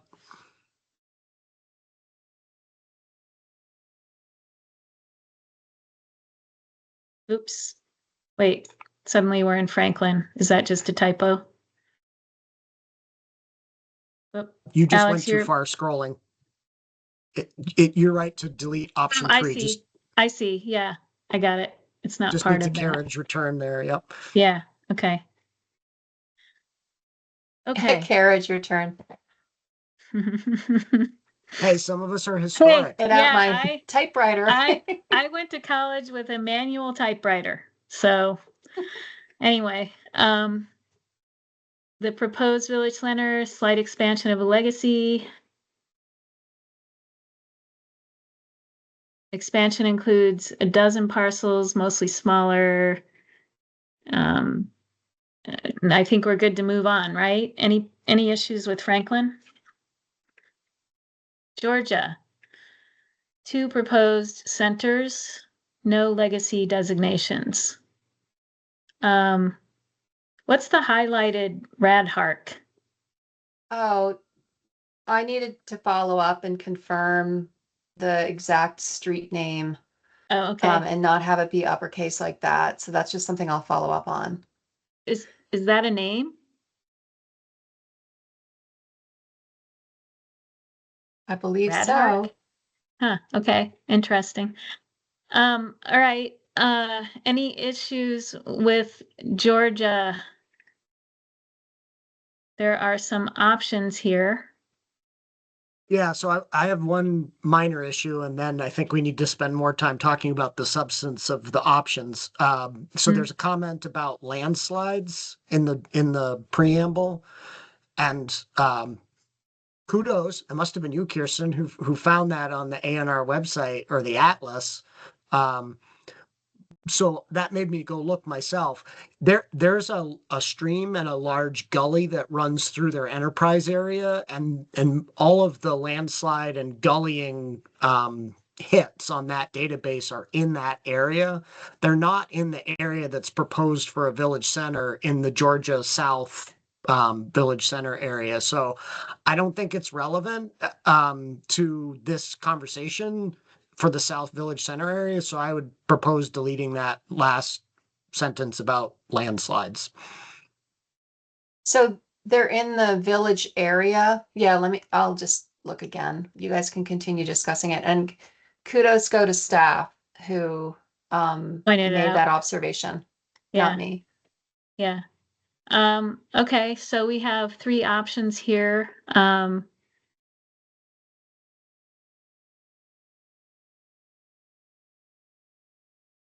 And this one we're not really going with anymore. So I think option one is next. What do you think, everybody? Sorry, my cursor.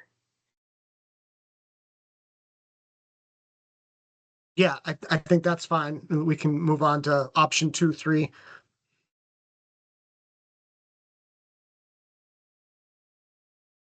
Option two.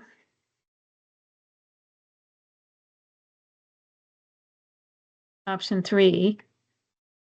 I think Yeah, I think we're at option three.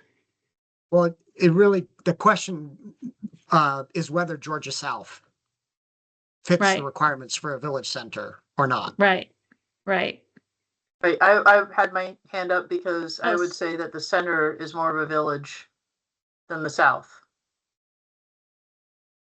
And what do you think of the South? Does it qualify as a village center?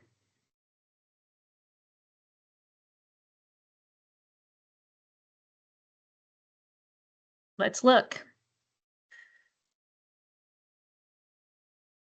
It's really a commercial strip, but as much as maybe the testimony wasn't entered into our public meeting, I still heard it on our site visit, and it sounds like it is changing, and there's a lot of infill proposed, and that it's going to be changing substantially from just commercial along a highway next to an interstate exit to a true mixed use area with, much more residential. So Alex, that individual is told that they should provide testimony and they didn't come in and testify. So just in terms of entering that sort of into a decision-making process, I take We it as can- being anecdotal. But we can enter that now. We were Well, there and we Ideally, heard that. I would have entered that during the public meeting, because Yeah. Sarah's right about that, and we're sort of after the fact, but I can't unhear what I heard, but you're right, Right. nobody else got to comment on it at the public meeting. Right. And we are still in a public meeting. That was not a hearing that was opened and closed. That was a public meeting. And we are still in public meeting, and I think we can still report that we did hear that during the site visit if we didn't do that previously. Greta? Yeah, and I mean, I can certainly, I think that maybe because of time, I'm not sure why, but during the virtual site visits, I don't believe you revisited the sites that Right. were done in the field. So there wasn't really a prompt to have a discussion about anything that was discussed during the field to enter it onto the record. Right. So I would just make that note. But if we could I don't know what the opportunity is now, but we can certainly provide more testimony to support the testimony that was given at the field site visit. This center the municipality has been planning for this area as its center for over a decade. They have done numerous plans, both on the transportation bike ped side and on the land use side. They have zoning that supports this as a mixed use center. They really would like to achieve more of a village center feel in terms of site design and walkability. So a lot of those reasons are why we have mapped it as a center. Do you know what the infrastructure plans are for water, sewer, community septic, any of that? They historically have done a feasibility study. They're currently that was probably 10 years ago, and they're looking at now either redoing well, actually, I believe there is a feasibility study right now underway or about to be underway in coordination with FCIDC on the potential to use the wastewater treatment plant capacity at Perigo, which closed. So they're just that community is looking at options and opportunities around capacity that exists in the area and whether or not there's opportunity to take advantage of that. Is that what this little WW is here in the purple or the lavender? Mm-hmm. That's a complicated conversation. It's not, Okay. it's certainly Yeah. not owned by the municipality. So that, and there's certainly every intention to have, that facility, for another enterprise to come and occupy that facility, when Okay. Perigo does leave. So, I see. Yeah. but there's a lot of capacity there. So that is the current thinking, by the town, is to explore that feasibility. And I guess, so wastewater feasibility is on their minds. They would like the village to be served by wastewater. But understanding that, that's where they are in the feasibility planning stage. And there is a So fire district there, so they do have water.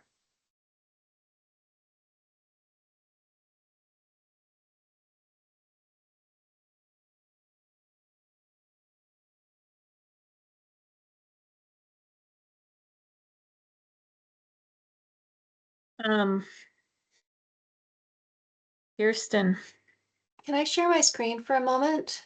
sure. Okay. Okay, so can you see this? Yep. So this is the South Georgia Village Center. See back here, someone looks like they got a swimming pool in their backyard. Yeah. Okay. Now I'm going to show you on the atlas that same general area without the proposed village center boundary. And there's the swimming pool for reference.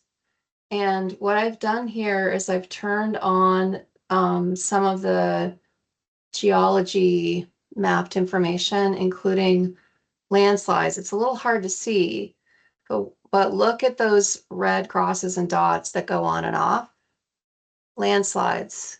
Can you see that? No. Oh, do it again. Okay, now it's off. Now I'm going to turn it on. And I'm going to zoom in. Kind of has to reload the data when you do that, so it's a little bit of a time delay. But I'll turn it. I'll let it load. Are those GPS Can you see that points? now? There's an X there. There's a dot there. There's a dot there. There's an X there. So What's when the you level oh, go ahead. accuracy with that data layer?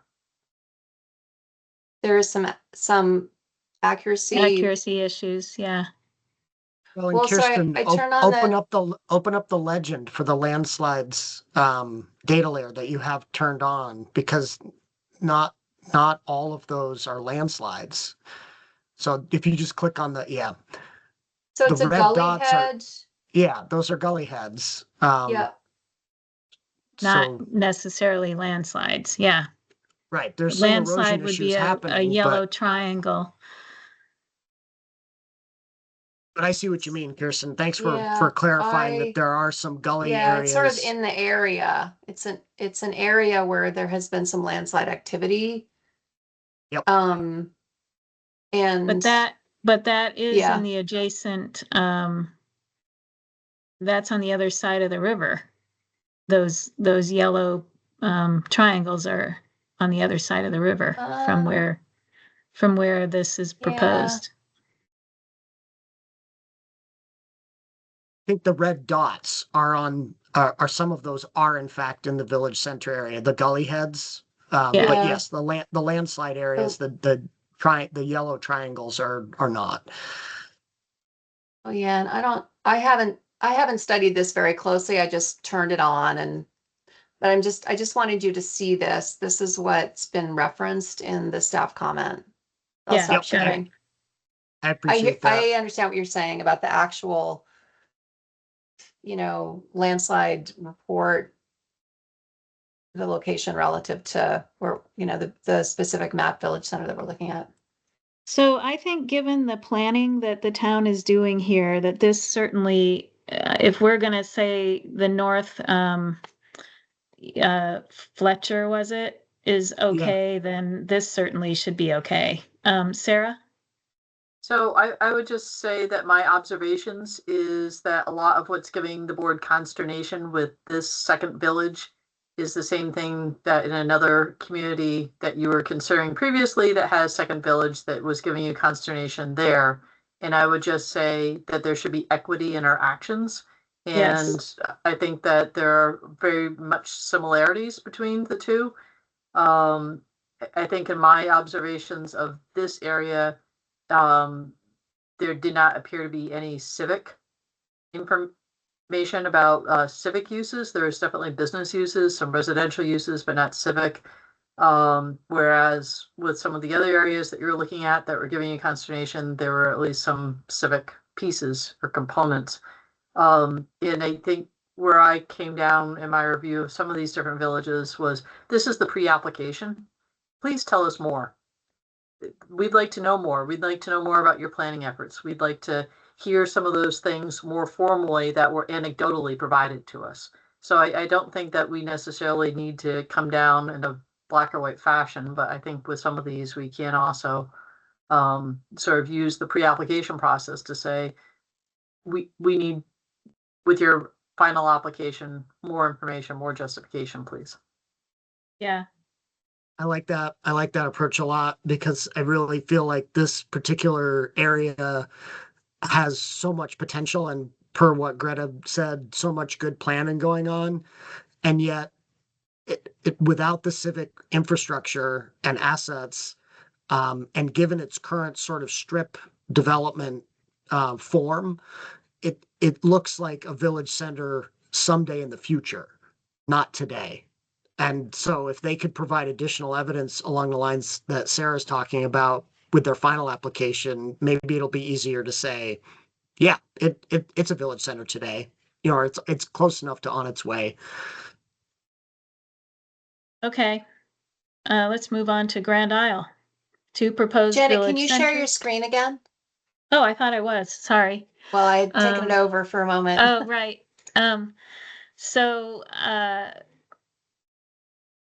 So two proposed village centers in Grand Isle. Can you show us how Georgia's left before we move on? Sorry. Just there's a comment here that we need to, you and I will revisit this according to the discussion that we just had. For some like requested information, like required information or advisory information? I think requested.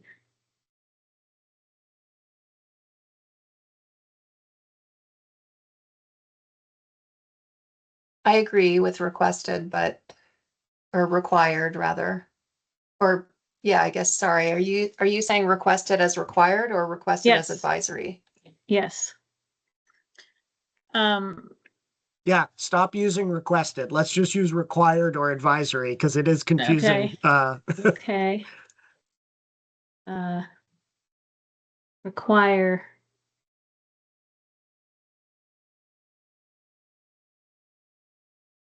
Okay. Grand Isle. Yeah, we've already Kirsten's talked about suggesting this. one maybe more or better mapped as a hamlet. 8 parcels. The area is zoned rural, residential, agricultural. Yeah, I mean, this could be the same kind of response. We need more information because to us it looks pretty rural, right? Greta. There's a legacy designation at Grand Isle Village. Oh. Okay, well, then Yeah, I you, think- then we need to um, Got to be clear on which Grand Isle Village we're talking about. Grand Not Isle the Grand Center Isle Station. Station. Yeah, no, Janet, what you just deleted pertained to Grand Isle Station, which is not the Right. one that I think Greta's referring to. Yes, the she center. is. The center is the legacy one. There's only one legacy one? I thought Greta just said the station was legacy. No, Grand Isle Village is legacy. Ah, Grand Isle okay. Station, the Okay. town had planned to submit for a village center designation, but the timing didn't allow for that. Okay. Okay, I see. All right, so we want more information. So And they will, sorry, I didn't raise my hand to continue my thought there, but That's okay, go it ahead. it is in their proposed land use map in their town plan as a village area, village district, and they're currently revising their bylaws to zone it as such.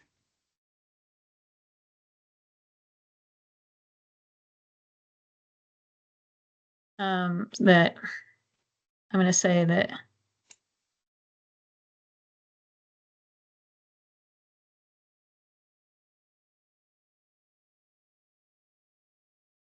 okay, so what I'm gonna say is that Grand Isle Station, BC, meets criteria for BC. We will wordsmith that, but is that okay, folks? Yeah, that Oh. that works for me. Okay, So that's the new one. Correct. Well, So we need to say that Grand Isle Center, the other Oh, one yeah. is fine. Because it's legacy. Gets a pass, no matter what we think. I love it though, just so we're clear. Grand Isle's great. I go there. It's awesome.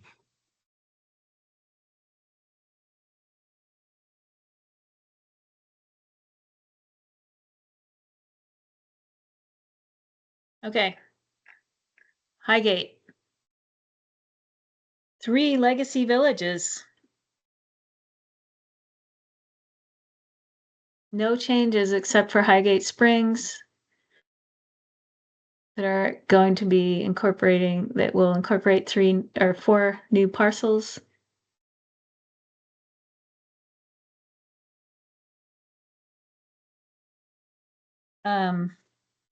So option 1, I think that's not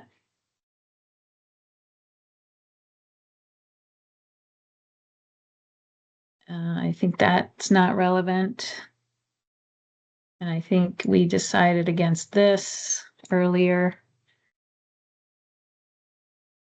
yeah, so I'm just confirming the river corridor area correspond to the legacy areas.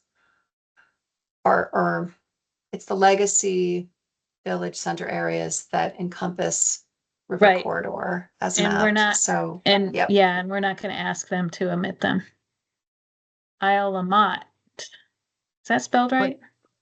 But just to clarify, Kirsten, because I'm not getting this. I keep clicking on the map for Highgate and maybe I'm just missing it, but it seems like the village center area does not encompass any river corridor. The village area does, but not the village center, which I think is what we're talking about, right? can I Yeah. share my screen again real quick? Sure. Maybe some data's not loading or something. So here's Highgate. Can you see that? Yeah. Now I do see it now. Thanks for Okay, when I turn clarifying, on the river Kirsten. corridor, Yep. Yeah. It's Can you see it my go on and off? eyeballs. Yeah, my eyeballs were conflating the color with the village area, and nope, you're right. I'm wrong. Thanks for okay, clarifying. that's okay. Yep. Janet, you want us to share again? Sorry, Okay. Yeah. Remind me Kinda to share this derailed time.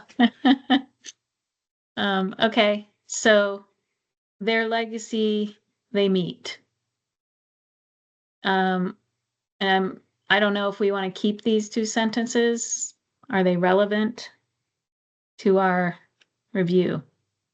For Highgate, Yeah, I don't think they matter for a Okay. village center FLU determination. so let's not include them. Greta, you had your hand up. I think I just wanted to clarify exactly what the determination or preliminary where you were leaving it with Highgate was, and I think I'm clear on that now. Thank you. Okay. Isle Lamont. New Village Center, including a historic district. So there was more than one person who submitted Comments comments on this? concerning Yeah. Alamotte.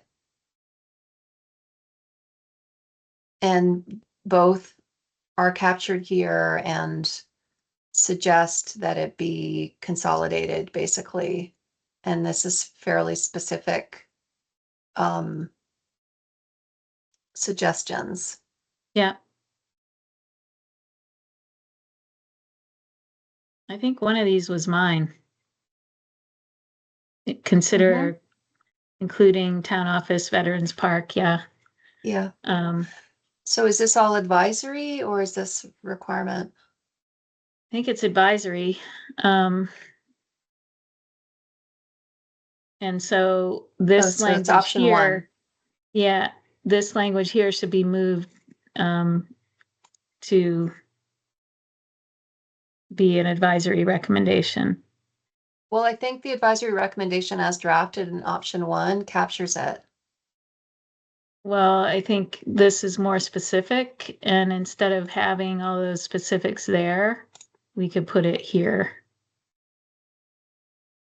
Well, I Happy to think let there's you also two reference to duke it out, wetlands. but Yeah, oh, I see what you're saying, Kirsten. You're saying that There's a little bit option more. one wanted the wetland areas adjusted Yeah, as there's a well. little bit, there's a little bit more to it in terms of the advisory recommendation than what was just cut and pasted. right. Isn't there something down here about wetlands? No, Oh, No. okay, so we need to add that.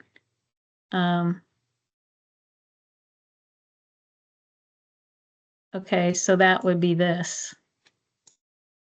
Mm-hmm. And we can wordsmith it later. If people, oh, what just happened there? It didn't paste.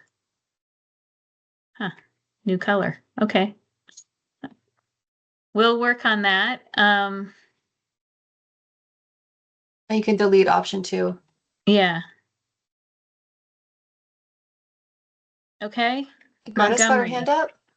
Greta. Yeah, I just wanted to confirm that in terms of the comment around wetland, that is kind of advisory from a planning perspective related to the boundaries of Isle Lamont and not something that for smaller VSWI wetland layers that they, cannot be included or should not be included in centers. Correct, unless they're larger than 5 acres, is that what it? no, What the- even those can be included in village centers. It's Oh, it's Yeah. village centers, yeah.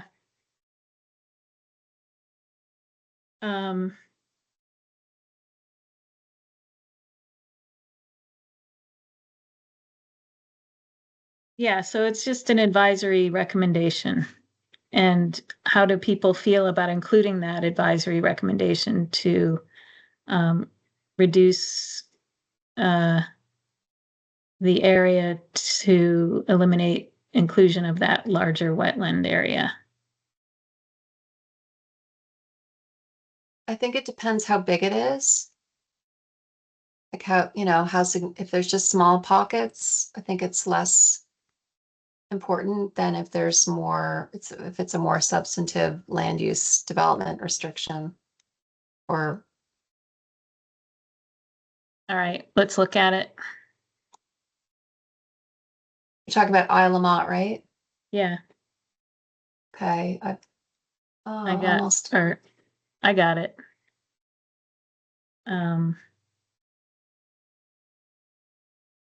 Isle of Mott, is that right under Alberg, Greta? It Yeah. is. Okay. Yeah, you got to it. the left of Alberg. Okay. And then, Under the natural Wetlands. resources. yeah, It's right Oh. above the built environment. oh, there, yeah.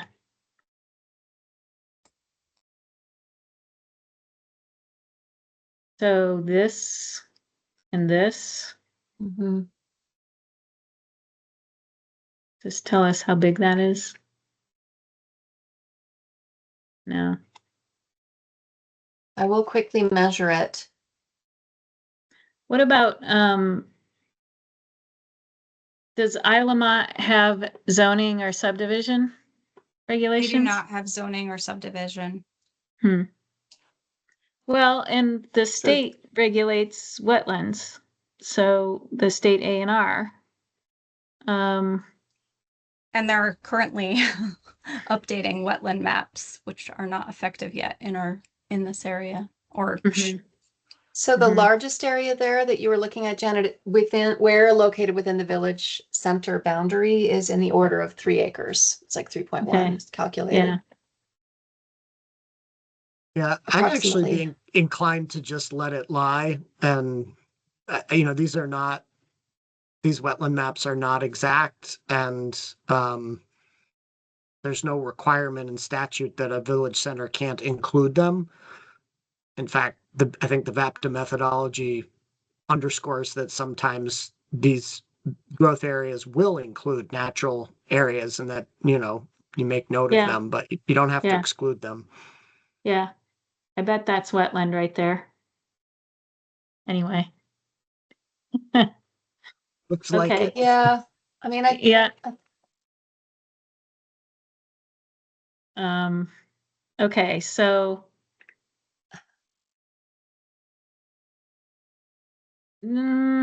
what do you think? Advisory to eliminate or leave it in? Alex is suggesting leave it in. Well, when you say leave it in, what I'm actually suggesting is taking out the language in the draft response that addresses the wetland issues. Yeah, yeah, that's. can you share screen again, Janet? Oh, I'm I would not, agree. sorry. Okay. Okay, so we can take that out. We can note that it's there. Right? Let's just keep the notation that it's there in there. Okay? I'm good with that. It's the advisory recommendation that matters most, and that's Okay. just, we already figured that out, so. Okay, Montgomery.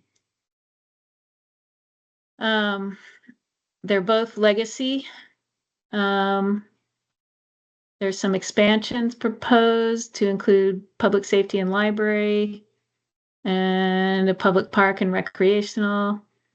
Minor expansions also proposed on the northerly village. Municipal garage. Additional parcels appear to be only a portion of the underlying zoning district. More detail on why these additional 6 were added but not the rest is requested. So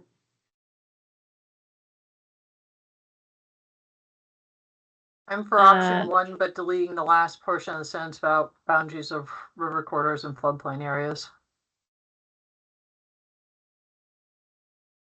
okay. Sorry.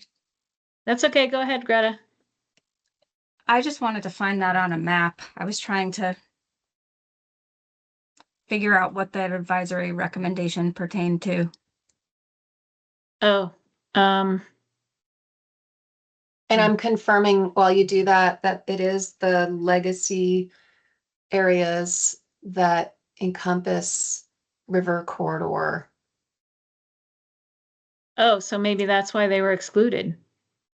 And we actually just got a comment because they worked with A&R on or like revising their river corridor boundary within their village center. And yeah, we haven't digested that comment yet because it was sort of before the new statewide. Hmm. But anyhow, So, Yeah, I mean, if we're can you diving into confirm it? this, I don't know where the 6 parcels that are being referenced are, so maybe you could bring up the map or I can share and somebody could point to them. It includes Yeah. the municipal you want me garage, to one share? parcel. Janet, It's I okay, have I it. got it. Okay. Oh, okay. Sorry, you have it at the site? Yep. Go ahead.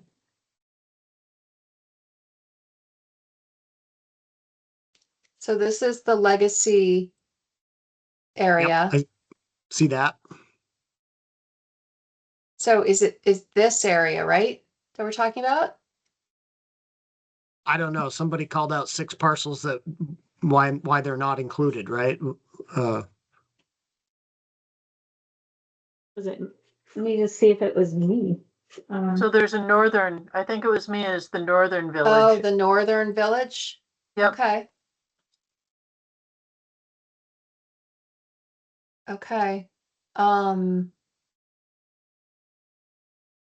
Was it the 6 to the west, the most ones? westerly? These ones Yeah. here? Okay, yeah. They're not Is that in the ringing a river bell, Sarah? corridor. Yes. They're not in river corridor. They're not wetland. they're in the flood Um, hazard area. Yeah, they're Are they? mapped as rural conservation, so they must be in the flood hazard area. Can you turn on the flood hazard, FEMA? Where is it? Yeah, Yep, that's that's why. what it is. That's Okay. why. Okay, I'm gonna stop sharing unless, you still want to look at anything else?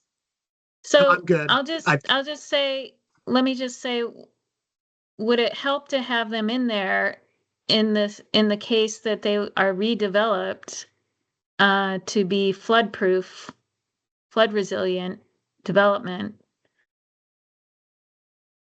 There is existing housing in there. Right. That's why I'm asking that.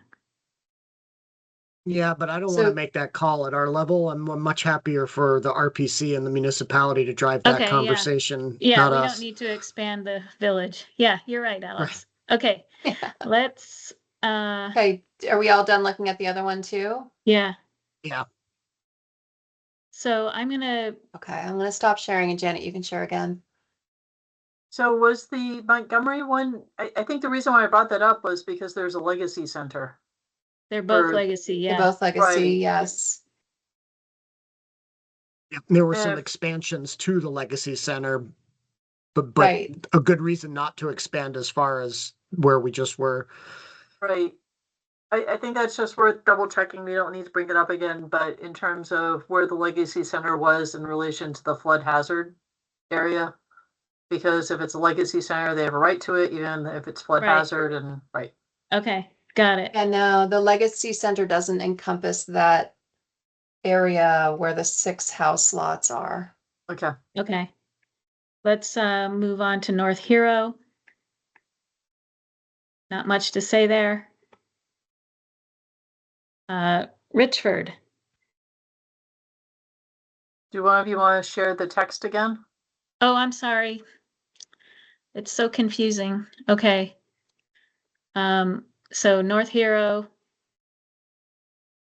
It's legacy. One expansion to include a whole parcel. Sounds good to me. Everybody good with that? And Richford, a Legacy Village Center expanded. And then an Eastern Village Center. Oh, no. The expansion.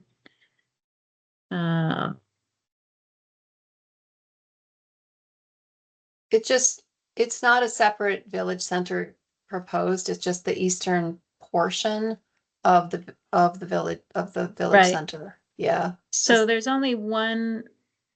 Oh, okay. I thought there were 2. Okay, so there's only one. And I think we can leave the tier 1B comments Well- to the tier 1B section. Well, actually, that's not Oh, no, Do you want me to what, do there you are want me to two? Yeah, there's a current legacy designation that goes across the river. Yeah. And the new proposed revised village center does not go across the river. It is on both sides. And so I'm not sure quite what you call that. So can you share a screen and show us what you're talking about? I mean, if Sure. if there's one village center being proposed and it's based on a legacy, and we're discussing expansions that seem okay, what's the I guess- problem? Yeah, let me just turn off the parcels, I guess, for a moment. Yeah, no, my bad. I was misinterpreting the legacy mapping. It's just overlaid on top. So that's the legacy, and as you know, that's the proposed village center. So will you turn off the river and flood hazard?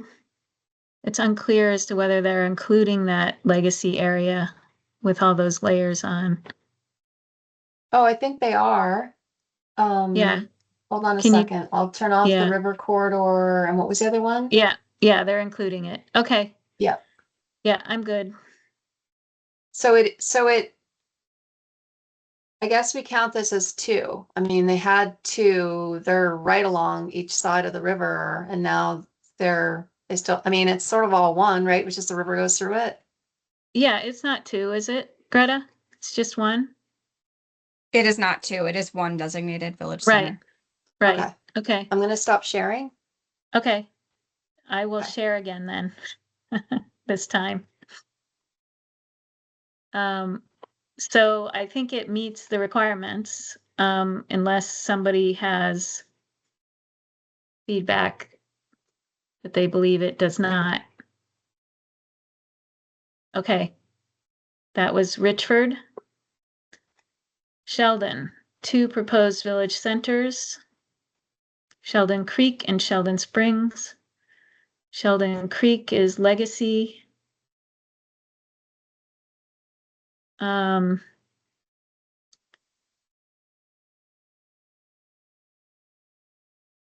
And then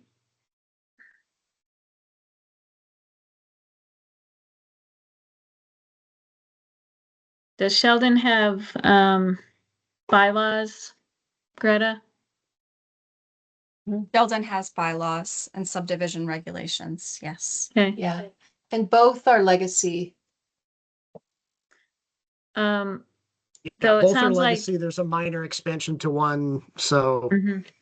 I'd like to say 2 thumbs up to both, but there's a Yeah, somebody proposed had some revisions. feedback that some should be village area. I I'm with Alex. 2 northernmost parcels of Creek Center. What, maybe we just need to see it. Kirsten, if you were Okay, there. Kirsten, go ahead and show it.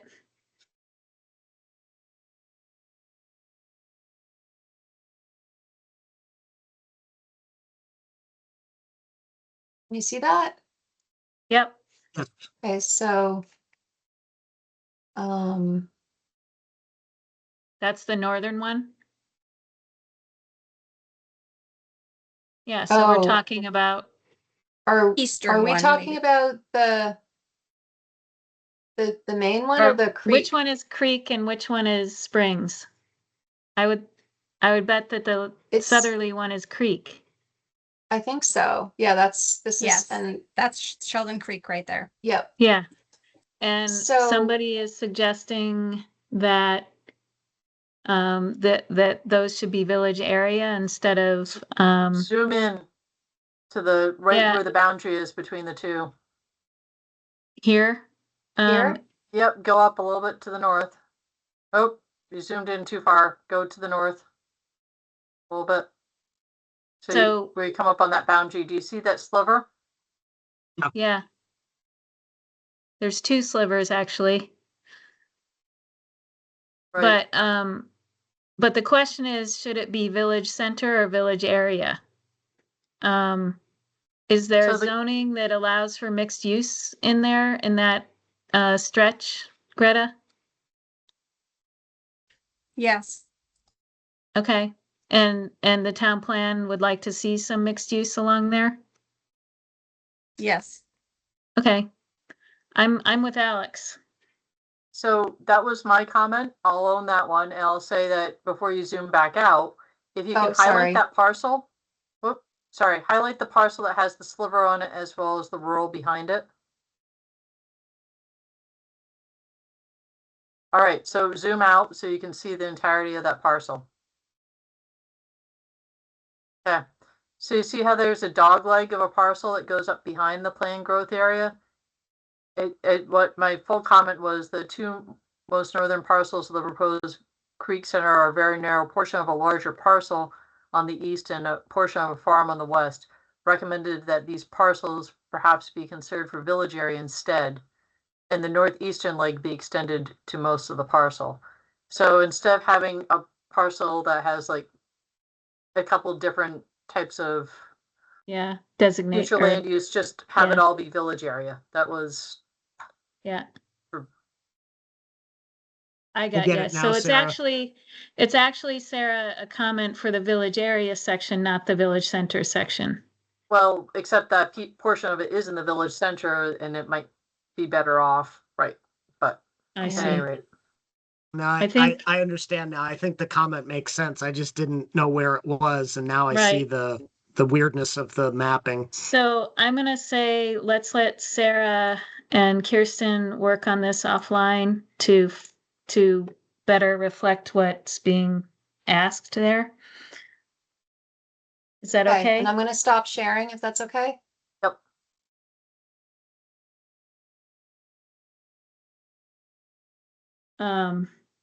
And I think we just want to stick with the proposed areas meet the requirements, right? That was gonna be advisory. Can you share again, Janet? Oh, I'm sorry. Thank you for reminding me each Yes. time. So I think that, no, I think we should just refer to the village area comment that Sarah has here. So, do you see what I'm saying? Make the comment on the village area rather than here, because there's only a little teeny bit of it that's the village center. I mean, I'm I think happy it to can work- occur in either place and cross-reference one another. Like, I'm happy we'll- to work with Kirsten. I gave her like everything bundled by municipality as opposed to broken out. So good job Yeah. at transcribing that, Kirsten. Yeah. Okay. So South Hero, we visited.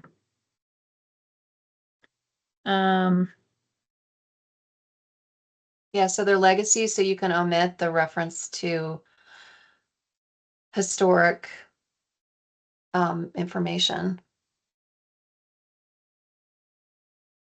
And I think we would land on option 2. Okay. Agreed. Okay. St. Albans Town. Well, that's easy. Let's move on. Unless Swanton. anyone, So, we need to point out that there's a village within Swanton, right? Greta, are there centers proposed in the village? Or is there a center proposed in the village? Is that what Is this there a village means? That center? So you had Yes, pointed I'm out earlier confused. that there's the town of Swanton and then an incorporated village within, just like in Enosburg. And are there village centers in both municipalities? No, they have a unified plan jointly. They plan for one center. Oh, okay. So we don't have to do that. Okay, got it. I mean, that's same as for Enosburg. Enosburg Town and Enosburg Falls plan for, Right, know. but only one of them is in the village. Only one of the proposed centers is in the incorporated village. right? In Enosburg. They're separate centers that are being proposed. No, there's only one center in Enosburg too. It's very similar to Enosburg. And we already did in Enosburg, so let's just stay focused on Swanton and we'll let the cleanup crew figure it out after the fact. Okay. I'm confused. Okay, so what's the comment here? So it's a legacy, right? Yep. With Mhm. some extensions.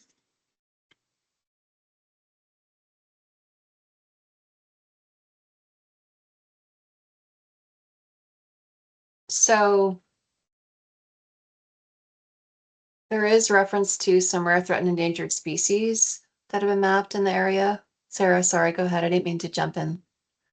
Oh, no, I'm fine. I just want to point out that we are technically at the time that we were supposed to be adjourning, and we had a executive session planned with some of our legal folks. And so I just think we might want to, once we get done, the villages have a discussion Yeah. about where we go with the Yeah. agenda.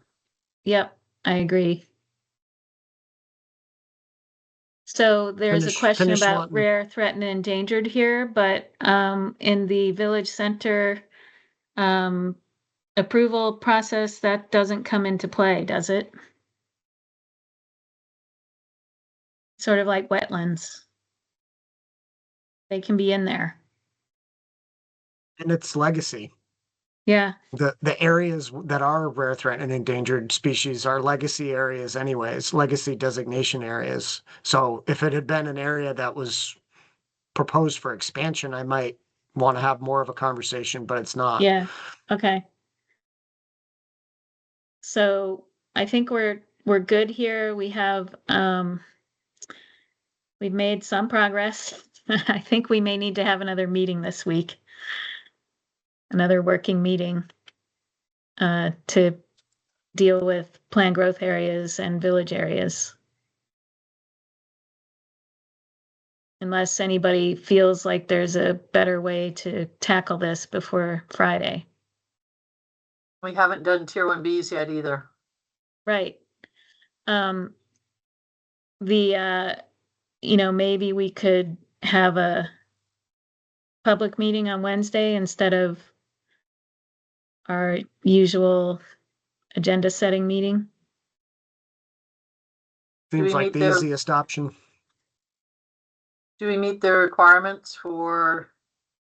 It So can a be, couple- I'm just can have a be- question of go our ahead. legal staff in terms of continuing today's meeting to a future time versus do we have enough time to warn a new public meeting? I think you need 48 hours for a regular meeting, right, Maddie? Right, but we're suggesting this would be something other than a regular meeting, a special meeting, or even an emergency meeting, because we have this deadline and we have to get this done. Special is 24. Emergency, Yeah. I think that there has to be, it's a little more complicated, that there has to be like an actual emergency of Okay. some Yeah, type. that's my recollection too. Yeah. But we Yeah, can do it as so- a special meeting. We have time, so if we choose to do so. Okay. Was that what you needed, Sarah? Or- Yeah, Okay, cool. so if we do this on Wednesday, we need to draft an agenda and post it probably tomorrow morning. Okay. Kirsten, maybe can you work with Maddie to get that accomplished? Yeah, Okay. I can get the agenda prepared. Would we be meeting at 2? Sure, since that's what we already have on the agenda for board members, right? Mhm. 2 to 4, Yep. is it? Yep. We typically have it scheduled for an hour and a half. I So think we we should could probably go 2 to 4 and give us enough time to get Yeah, through we it. could, meet earlier. Sarah's got her hand Well, up. but we don't know if people have things scheduled earlier without looking at everybody's let's say 2 to 4. 2 to If 4. you and Maddie figure out something that works better. So I have Um, an objection to that. Sorry. Okay, So I have a hard stop at 3:45 for another meeting. My apologies. And I'd be up for, I was going to ask if I can make a motion to continue discussion of this to a meeting on Wednesday afternoon of a time to be coordinated after this. I think we could try and go a little bit earlier. That would definitely be my preference. okay. I'm gonna stop I think- sharing. I will make a And- motion. Go ahead, Kirsten. If we need a motion, I make a motion that that the board convene a special meeting on Wednesday afternoon at exact time to be determined for a scheduled 2 hours to continue discussion of the Northwest pre-application plan review. And I'll just note also as an aside, I did look at everyone's calendar just now. It appears favorable to start earlier, subject to some coordination between Sarah and I. But I Okay. don't have the benefit of everyone. People may have multiple calendars, this is just Yeah. very cursory. Yep, okay, Second. great. All those in favor, say aye. Aye, Aye. okay. And Um, I just want to be clear, we don't need all of our staff at that meeting, right? So I see Pete, no, I see Rebecca, I see Jenny, I know Maddie's in the room. Like, we don't need everybody for this. It's mostly just the board, right? right, we just need somebody to man a physical location. So, that could be Maddie, it could be Pete, could be one of us. I could go, yeah, I can do that if it's inconvenient for staff. Okay, so we'll let you and Maddie work out the details. Is that okay, Maddie? Fine. Okay, great, thanks. All right, let's get back to the agenda, which is here. Next is discussion of appeals enforcement and attorney-client communication.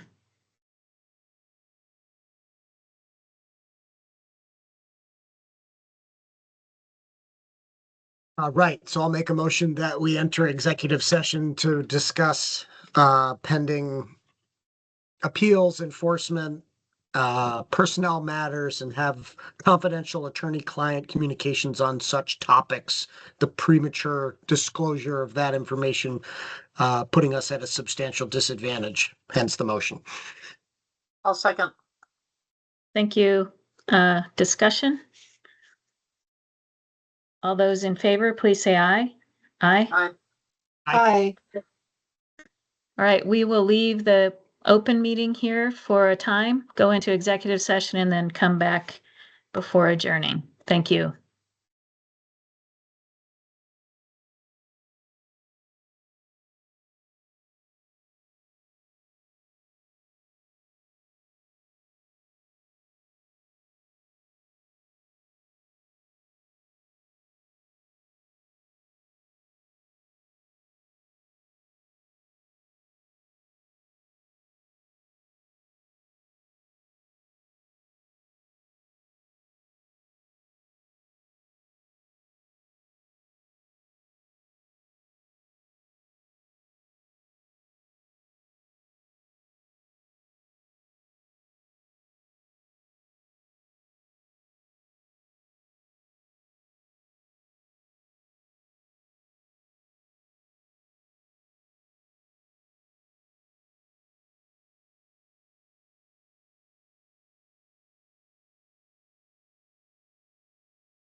Board members are all returned to the open meeting.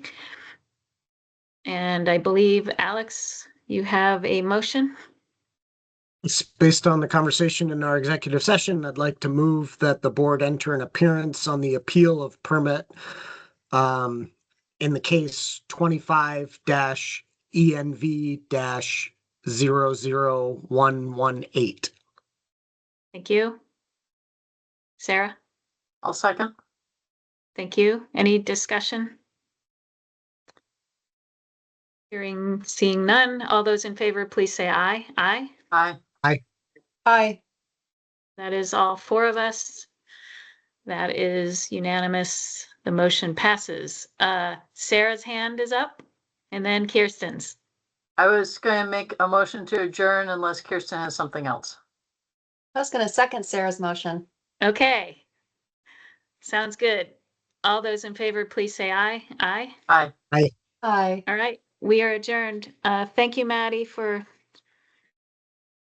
handling the 10